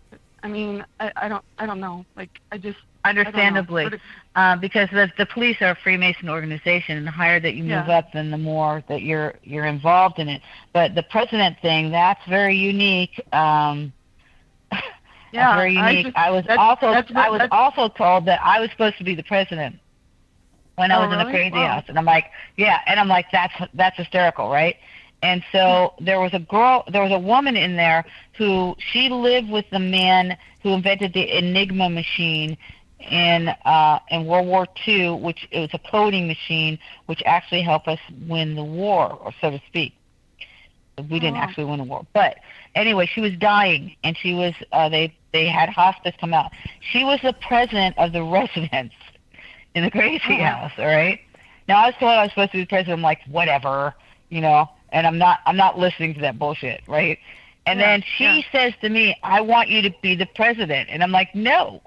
I don't want to be the president. Thank you anyway. And she's like, Penny, I'm dying, and I need somebody in here that will take over this and will stand up for the residents because they are legit crazy and you're not. And I know that you're telling the truth about your CIA family. So I get elected the president of the residents in the crazy house. I'm like, okay, so is that it? Because I think you created a different timeline. So in this timeline, if I'm the president of the residents in the one floor of the cuckoo house, is that it? Can I get out after this, right? I did get out after that. But I became the president of the residents in the crazy house, and I was told that I was supposed to be the president. And I'm like, the president of what? Right? So then a girl comes up to me and she says, now bear in mind, there's cameras all over the place. She says, are you the president? And I'm like, in my head, this is a trick question. Okay? If I say I'm the president, I would never ever get out of here. Okay? I'm going to be here for the rest of my life. If I say, yes, I'm the president, they're going to say, all righty, and we got you on candid camera, and you're here forever, Penny, because you say you're the president. And so I look at her and I say, no, Donald Trump is the president. And she says, no, you're the president of the residents, and I have a complaint. And I was like, oh, that president. Oh, yes, I'm that president, right? So it's also, it could be a voice-to-skull thing. It could be a DNA thing. Somebody's talking to him is my point. I like, and there's like military in my husband's like background. Like he was in the army for a couple of years. He's got like some of his family was in military. So I mean, I don't know if was he ever in Vietnam? No, he was just in the army for 2 years, and they wanted to send him to North Korea. He was the only one, and he's like, no, I'm not going. Like, I want out. So they honorably discharged him, or he got honorably discharged, and he got out, and he never went back. So, like, if he was in the military, he's implanted. And like another thing too is I found out that an uncle of mine, I don't know if anybody's heard this gang, but just recently I found out he was in the Purple Gang. I guess they ran down in Detroit, like did like kind of like mafia stuff, was robbing and stealing and all that type of stuff I had no idea about, like stuff like that. So I wanted to dig into my past and my family and try to figure everything out, but then I'm just kind of like, I'm kind of scared because I feel that there's bad blood there, and I don't want to look into it. But here's the thing, there is bad blood in everyone's family. Yeah. But in order for you to understand your genetic history and your familiar history and to get the truth, you're going to have to investigate these things.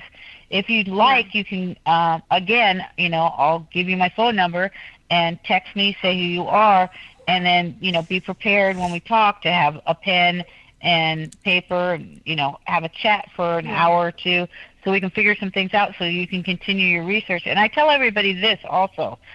The way that I do my research, I've got like maybe 150 composition notebooks. I take the last page and I cut it out and I tape it on the front. I worked in law offices as a legal document specialist. I have my own business along with the other things that I did because I was a singer and an actress and a writer. Okay. So you take the last page, I cut it out, and I put it on the front, I tape it on there, and then I write the month and the year on there. And then as I research, because when you start researching, you go into the wiki, click on every single link that's in there. It's going to take you to 100 rabbit holes, but it's going to circle you back, and it's going to give you the answers that you want. In order to do that and keep track of your research, you need to do an index. I needed to find out James Cosbolt's hit list. Sorry. Okay. What? James Cosbolt is a super soldier. Yes, he has a hit list, Matt. Okay. And guess who's on it, Matt? Me? Miles Johnston. No, Johnston. No way. Fat boy? Yes. Yes. Run, fat boy, run, fat boy, run. So there's like 40 people on this hit list. So I had written it down in longhand, and I put it in with all my books. And so Susie helps me find it. In 5 minutes, I found that hit list in the 150 books, okay? So the index is invaluable. When you're indexing, because for law offices, they index. So this is your way of keeping track of your own research, because you will go down many rabbit holes, but you'll circle back. Like, what's her face, the secretary, the press secretary? Circle back. Jen. We're going to circle back to that. I hate that girl. Yeah, her name's Jen. Her name's Jen Pesky is what her name is. yeah. I know who you're talking about. Yeah, I don't like her either. It's like PSA, like public service announcement. I don't know what the rest of it is. Like public PSA key, whatever. Pesky, that's what I call her. Pesky. Jen Pesky. I do not. We'll circle back on that one. And seriously, can they dress just a little bit better? Because they look like the Beverly Hillbillies compared to the Trumpsters. I'm just saying. I'm not being mean. Yeah, I am. But you know what I'm saying. I know what you're saying, definitely, yep. So my phone number. Go ahead. Okay. Yeah, right. I'm sorry. Go ahead, tell her what my phone number is, Pat. Oh, yeah. Well, let me find the webpage. Oh, God. Well, really? you had... What you did? You should pin it at the bottom, Matt. You just called. You just don't have it memorized? Listen to her ass. Just called me. She just called me out. Okay, Penny Shepard's phone number is area code 619-779-9771. And if you'd like to get in By touch the with way, Penny on email, her name is Shepard Entertainment, all one word, at gmail.com. That would be Shepard and it's Entertainment. not SHEPHERD. It's she is paired. SHE, she, PARED. Because I asked when I was in Branson, am I paired with my agent? I said it out loud, too. Yeah, I said it at the Bradford Inn, and I was writing Bradford and Valentine, this book that I was writing, and I went to the Bradford Inn because there was a temptation driving my car, and he drove me by the Bradford Inn, and I said, hey, pull in there. He's like, what? And I go, because that's the name of my book. It's Bradford and Valentine, and that's the Bradford Inn. And then when I went in there, the character is Brad Bradford, who actually is John, and Thaddeus Jones, like Carl Thaddeus Mengele. And so I go in and I look around, and the proprietor says, can I help you? I say, is Brad here? He goes, no, we don't have a Brad that's working here. So I asked him, what's the premise of the Bradford Inn? He says it's the Bradford Pair. So when I start writing, I think, I feel like I'm writing like the Pelican Brief, right? And so I have to research what the Bradford Pair is. And I say, what's the premise of the Bradford Pair? And I say out loud, because there's a car there that is exactly my truck. It's a truck that's exactly like mine. I go, that truck is exactly like mine. She goes, well, that truck belongs here. I go, well, apparently my truck belongs here too. And then when she says, the premise is the Bradford Pear Tree, I say out loud, am I paired with my agent? Yes. Because my agent is my brother, and he's Joseph Mengele's son, and I am Irene Mengele's offspring. So he's going to be Irene and Joseph's son, and another genetic anomaly is put in there. Anybody that's in the military, by the way, is implanted. And those that don't know that they're implanted, if they had a vaccination, the implants are smaller than a grain of rice, and they fit through a small gauge needle. So you can be implanted at any time. And when you join the military, you basically, they own you, so they can experiment on you and do anything they want. They don't have to tell you jack ski, shit ski. Okay, thank you so much. That answers my question. And that, like, a friend of mine, her boyfriend was in the military, and he told me that he got implanted to have his records and stuff on hand. And I'm like, what? And she's like, yeah, my boyfriend's implanted to have all his medical records because he has medical issues or something wrong with him. I'm not really sure. Something to do with his blood. But I was like, he's implanted? And she's like, yeah, he has that implanted in him. And I was like, wow, I've never heard that before. But yeah. And Chet, who was murdered, told me that when he was in Vietnam, he cut his V2K and his trackers out because Kissinger sent him on a mission to retrieve the bodies of 22 or 26 of our soldiers because he was a retrieval. So he did reconnaissance, and he also retrieved the bodies of our MIA. So Kissinger sent him to retrieve the bodies because the Japanese or Koreans or whoever it was that had the bodies, they were cutting out the technology. Now, he was in service in 73.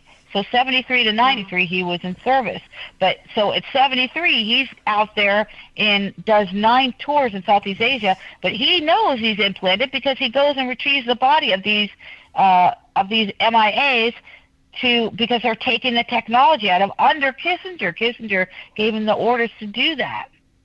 Oh, wow. And let's not forget that Henry Kissinger, right, is a really a high level above 33 degree masonry also. Right. Okay. He's also Q level. Okay, so Q level, which people don't understand about Please, the whole Q thing. I don't don't follow drop Q. that. Stop. You guys have got to use code words. I don't follow. How else can I say it? It's a CUE.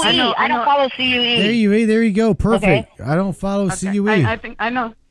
I don't follow know what CUE. you're talking about. But Kissinger is DOE. It's a level of clearance. Okay, Department of Energy clearance. Okay. Wow. It's misunderstood. You ladies, I'm going to have to edit 3 hours of this discussion. I'm sorry. We're sorry. Beep. What did she say? She said beep. And then she renamed beep to CUE.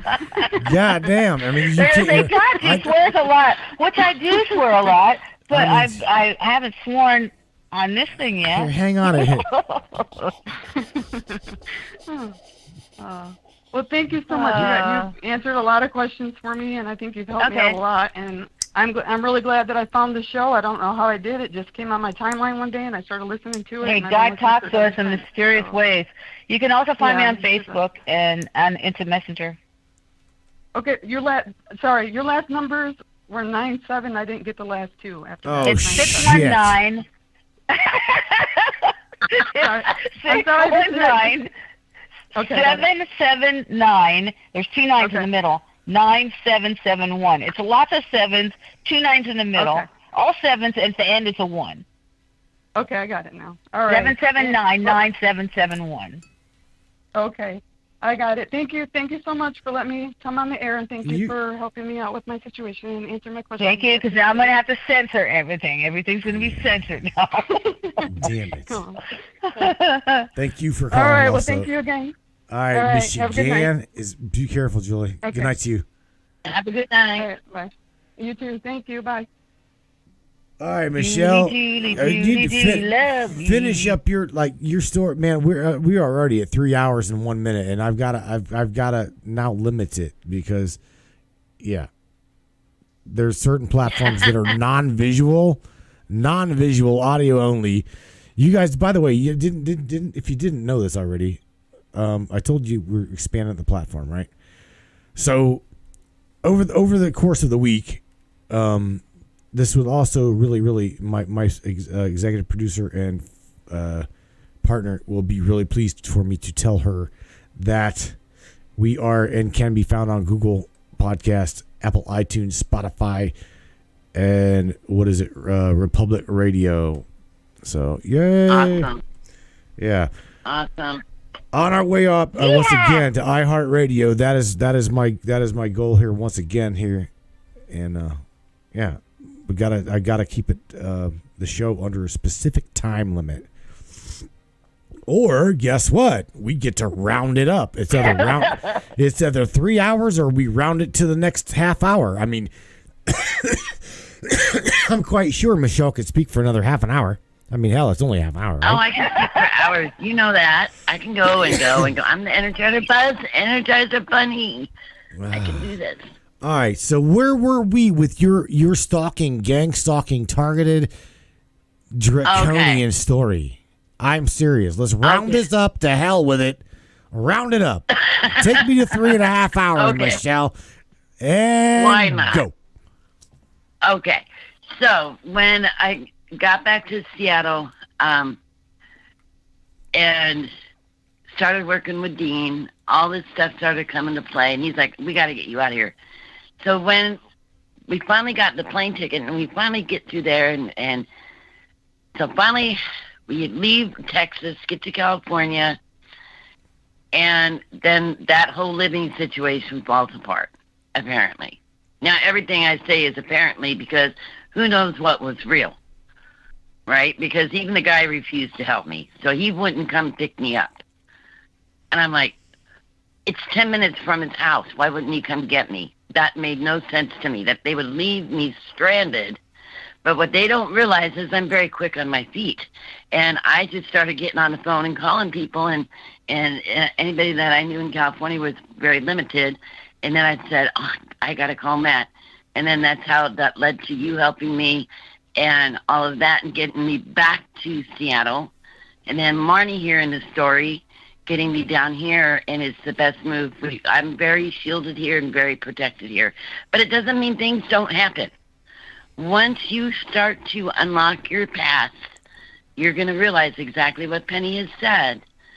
You're going to become a target even more because you are breaking free of that programming, and so therefore they got to do more to keep you in constant chaos and turmoil so that you get sidetracked and you get confused and you get frustrated, and and all these things happen, and they throw random people in your way to really screw with you as far as mess up your equilibrium, get you to a point where you don't know what's up or down.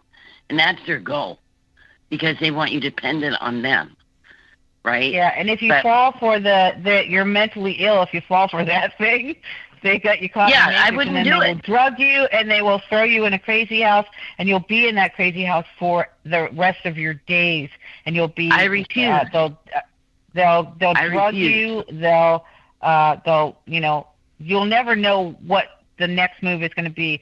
The protocol generally is to kick you out of the workforce, to say that you're crazy, to make you homeless, because all of these things invalidate you.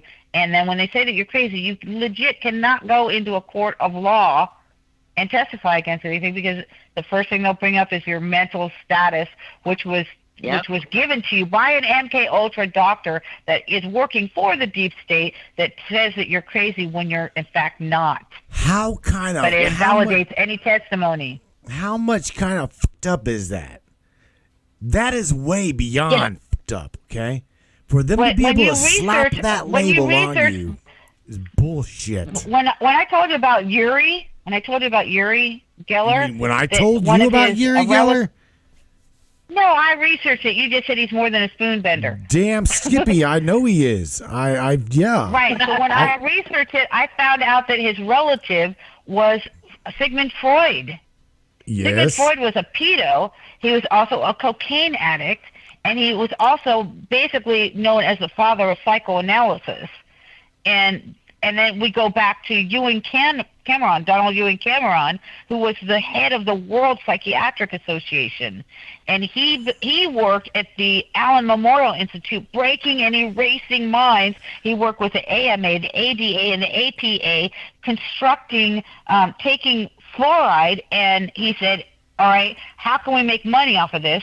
So they figure, well, with the AMA, they can promote the fluoride and through the ADA, which is American Dental Association, and it causes cancer. It also calcifies the pineal gland. So while he's breaking minds, he's working with the pharmacological industry to create drugs so that they can use it to further their agenda of breaking minds and making MK Ultra. Yeah. It's all a major circular. He also wrote the DSM, the first diagnostic statistical manual on mental health. So while he's breaking minds, he's saying, all right, you can cash in on this. We'll call this MK Ultra schizophrenia. And then we'll also they used to call people psychopaths, but then they said, no, we can, because you can't cure a psychopath, so we'll call you a sociopath, and we'll say that we can cure that. But actually it's just a more palatable term for a psychopath, because after Psycho came out with Hitchcock, nobody wanted to think of a psychopath, the psychopathic personality, in their family, because they thought they're all going to get stabbed and chopped in little pieces, and they're going to have their mothers sitting in rocking chairs, their dead bodies in rocking chairs. So they're like, we can't have that. So we'll call him a sociopath, and then we can drug that and fix that. It's all a scheme and a lie. Yep. Well, I can tell you that for me personally, they kept trying to get me to go to Sound Mental Health, and I said, no, I'm not doing it. Well, you're homeless. You have anxiety. You're homeless. You have these. You're homeless. You have that. And I said, no, I don't, but you're giving it to me. You're giving it to me. You're homeless because they're making those because of them. Whistleblowers homeless. Yes. Yes. I love that. So my brother was homeless, and he's interviewing these people that are prolific individuals, like scientists and PhDs, and these people are homeless, and they had homes, but the government either overtaxed them or kicked them out of the workforce, so that their marriages failed and their mortgages failed, and they kicked them out on the streets.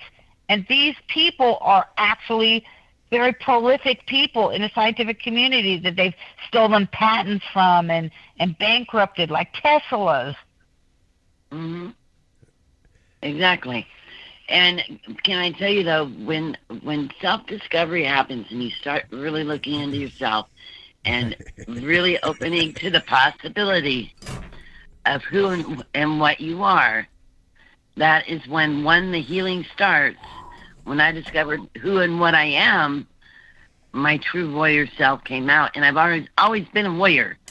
But then I became fearless. Then I said, you know what? No. Michelle, and I helped who you're turd bird. I helped who I could help. What? I said, Michelle, you're a turd bird. I'm just kidding. What? I'm just playing. What? I What said, I do now? Michelle, you're just a what turd. I do now. I'm just playing. Don't mess with me. I'm getting messed with in the chat. I'm getting messed with in the chat. These guys are like throwing me under the bus. Andy Hacking's like, who said, I'm going to call you, Matt. I'm going to call you, Matt. I'm going to one day call you. And anyway, wait, right. Matt, I'm going to call you someday. Shit. He don't call me. He don't email me. Don't mail me. Don't snail me. You don't send me no flowers. He's like, yeah, right. You don't send me no flowers. You don't send me flowers anymore. And then he's like, then he gives me the bullshit with, well, I can't see the number, Matt. I can't see the number. Then I'm like, wait. I'm looking at the number with my own glasses, going, holy shit, it's pretty big, Andy. Wait a minute, bro. I can make that a little bit bigger. No, he's playing with me. I'm playing back. Andy and Mayberry, call in. Andy and Mayberry, call in. Andy and Mayberry, call in. Blanche Taylor's like, get to the number. No, man. Switchboard is really actually off. Michelle she's just slinging this. She's hanging in there with me. She's gonna get to say goodnight to everybody. I'm gonna get to the point of where everybody knows me as the crazy dragon lady, because can I tell you, when you discover what and who you really are, and you open that up to that possibility, because we're all unique individuals. Everybody has a different genetic makeup. Everybody is different. Everybody comes from a different place, right? And people have to realize that. And if you know there's something different about yourself, really, because I'm going to tell you, that difference will give you strength. That difference will turn you into a warrior, because you were meant to be that difference. And you were meant to be that fighter and that warrior, because you are here for right now, this moment in time, and what is happening right now. You were meant to be here for this event, because we never thought we would see this in our lifetime. We thought it was, 100 years down the road. To my brother Rob on the phone, and I said to Rob, I know I'm that little girl in Stranger Things, and we all know what she can do, don't we? And I was out 2 weeks later. That was a crazy house. Because she can kill people with her mind. Yeah, and it's like, I look at it now and go, I'm fearless because I know. And to me, knowledge is everything. Do not be afraid of knowledge. Do not be afraid of unlocking what you thought was locked. What I tell people when they come to me and they say, I am fearful, I'm afraid of what I'm going to find, I said, you know what? Don't be afraid of what you're going to find. Be afraid of what you don't know. Don't be afraid of the knowledge that you're going to gain. You should be fearful of what you don't know and what's been hidden from you. Don't fear the unknown.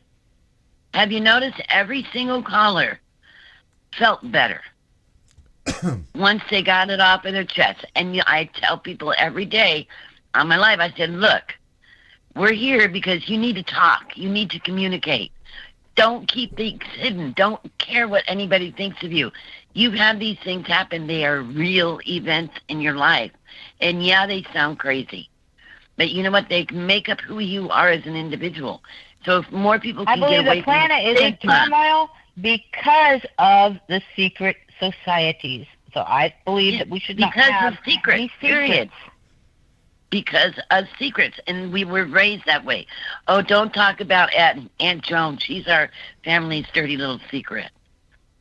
And Aunt Joan is probably some amazing psychic that they didn't know what to do with, that they had to lock up in the attic and keep her out of the public eye, because they would have been embarrassed. So nobody, my grandma was psychic. My grandma could tell you things at a drop of a hat, and nobody talked about that dirty little secret because she didn't want to end up in the nut house. Nobody make eye contact. Nobody make eye contact. She thought my mom was omnipresent. Wow. I know. So now, what? Only God's omnipresent. We have to break through that. We have to get over it. I just tell people all the time, get over it. Get over yourself, because you got to open your mouth, get confident in what you've been through and who you are, And that's what's going to heal you. As soon as it's no longer a secret, guess what? I definitely have the benefit of the psychological standpoint because I was trained by the best of the evil. I also have a master's degree in education, a minor in psychology, but I actually effectively should have a PhD in psychology. My husband, Dr. Steve Zenos, was a psychologist. His parents were PhD MFCCs, marriage family crisis counselors, but they were the most evil people on the planet. So they use PSYOPs, psychological warfare. So I have knowledge of these PSYOPs activities. And I try to turn things around. I did my master's thesis in school shootings. Now I know that the school shootings were all MK Ultra contrived. Bingo. Yep. Hello. False flag attacks brought to you in part by this 3-letter agency known as, well, we can't say this here on this side of the rabbit hole. Can in this Why do you hole think they is hire called crisis actors? Why do you think they hire crisis actors? Right, exactly. I want to get hired as one time just to see what the hell it's all about. And then walk off the job. Ladies, I've got to wrap this up, man. I've got to. Okay, fine. Thank you so much. We could go all night. No, we cannot. I'm Penny and I could talk all night. You don't even know. You're in the wrong state to run this switchboard. If not, I mean, you can gladly have it.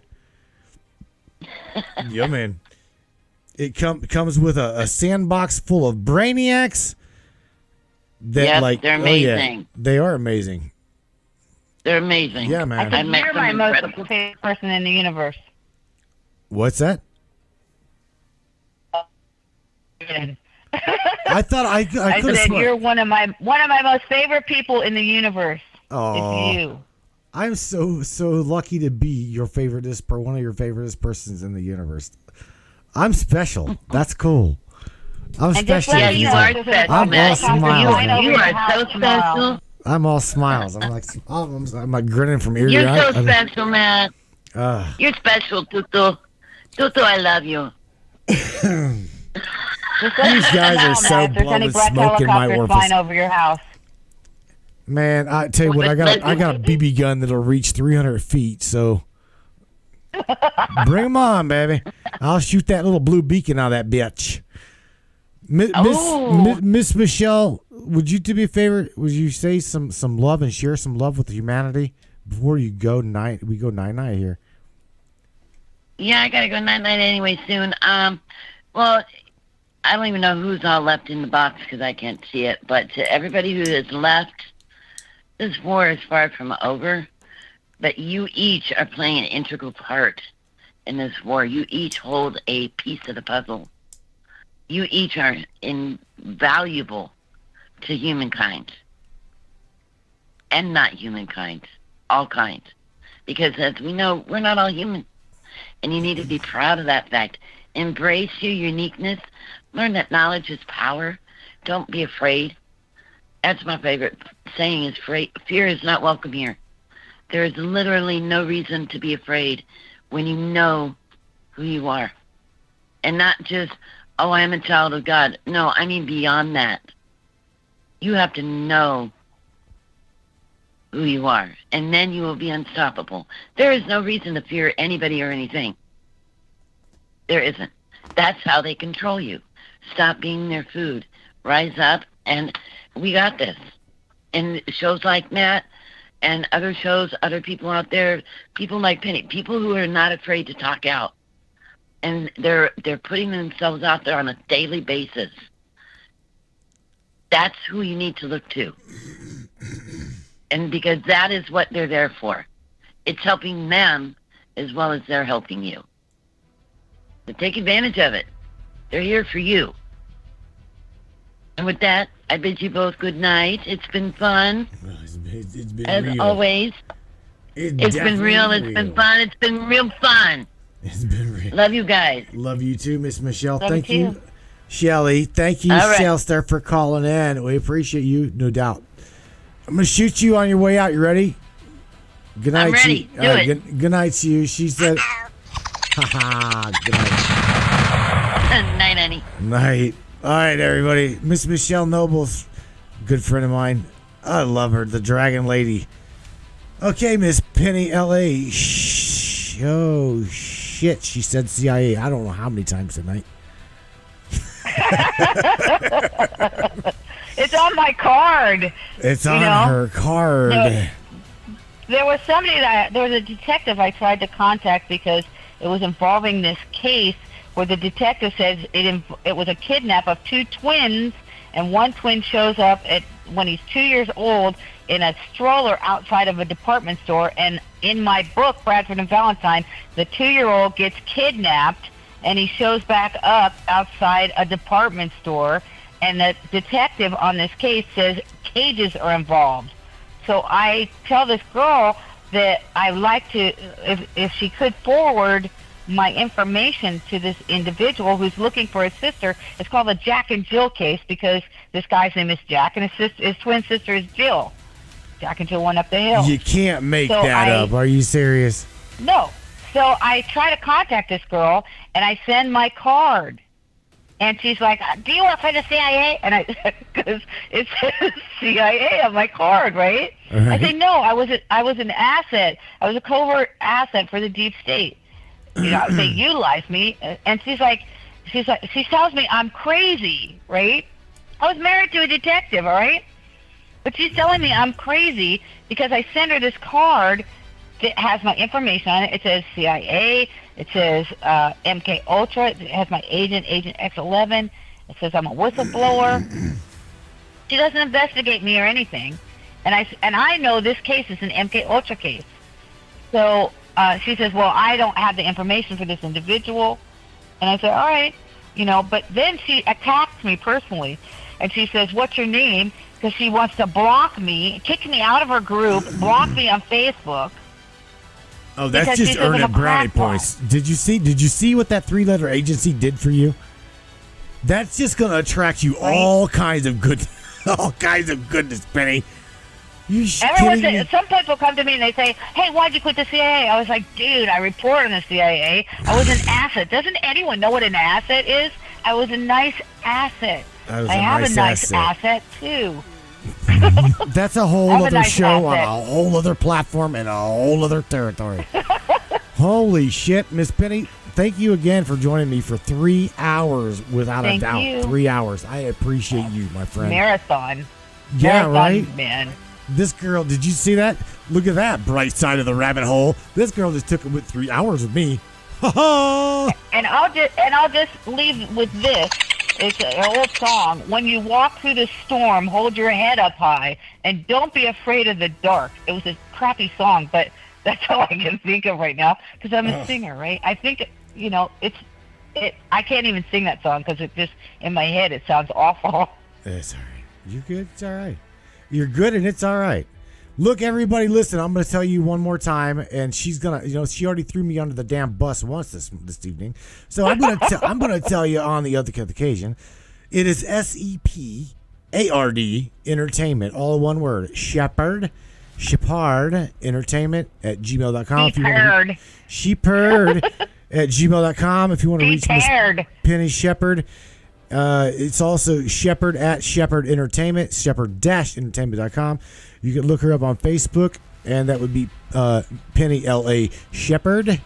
And if you want to get in touch with Miss Penny, please send her a text so she can, check on you and, make sure you're just not some shill trying to hit her up and check out her assets. That number would be 619. I don't have any assets, seriously. I am my own asset. That's it. 619 is the area code 779-9771. Penny, awesome show. I appreciate you for being with me, my friend. I love you, and you please, like always, take care of yourself, okay? And yeah, be good. All right, Shepard out. Shepard out. Good night to you. Uh-oh. Laughing now, guys. Boo, boo, blue. Good night, Miss Penny. All right. Adios. I'll be back. Round number 3. Oh my God, she is so full of piss and vinegar. I love her to death. You heard it, everybody. My close net CIA friend. Listen, I'm tagless Miss Alicia Kathleen. Is that right? Miss Alicia Kathleen. Awesome to find you guys today. Thank you, Miss Alicia, for finding us today. Without a doubt, we appreciate you too. Thank you. And at any given chance you guys want to call into the Matrix Minds, we are live here Monday and Wednesday and Friday from 10 p.m. Eastern Standard Time. Here until until I like almost piss myself, or we all run out of steam. And I think that's kind of what would happen. Is what happened today. Miss Alexa Jameson, she's already left once tonight, and she's welcome back. Welcome back, Miss Alexa Jameson. Mr. Andy Cassidy, who says, "I'm gonna call you, Matt. I'm gonna call you one of these days." You know what? Alabama wrote a song. It's called Mountain Man, and I believe that dude says, "Y'all see that mountain up there? I'm gonna climb that mountain one of these days." I keep waiting, bro. You're gonna call me. I love you. Look, Andy Cassidy, Miss Mix, Earl Fields, Alexa Jameson, everybody, every single one of you guys, you guys are the reason I do this shit. I'm just saying. If not, I wouldn't be doing it. Shout out to you guys who cannot visually see this or participate in the chat. Everybody there on Google Podcasts. That would be Apple iTunes, Spotify, Anchor FM, and iHeartRadio. We're coming for you, big boy. Big fish, little fish is hungry. And guess what? This cat is one of the ones in this Brainiac class. We question everything, my friends, even reality. Till Friday, guys. Peace out. Be good. Be safe. Love you.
As always, on my way out, you guys know I don't just simply just go away that easy.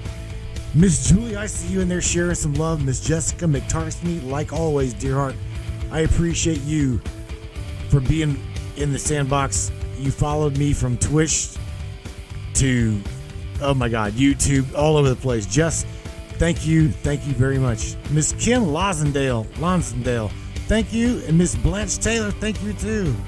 Every single one of you guys. Mr. J, thanks, man. Appreciate you for being you. You guys, like always, you're at the tip of the spear. You are the Matrix Breakers. Continue to be that way. Continue to question your reality, my friends. That is the only way we're going to find that truth. Be safe, everybody. Crank it up one more time.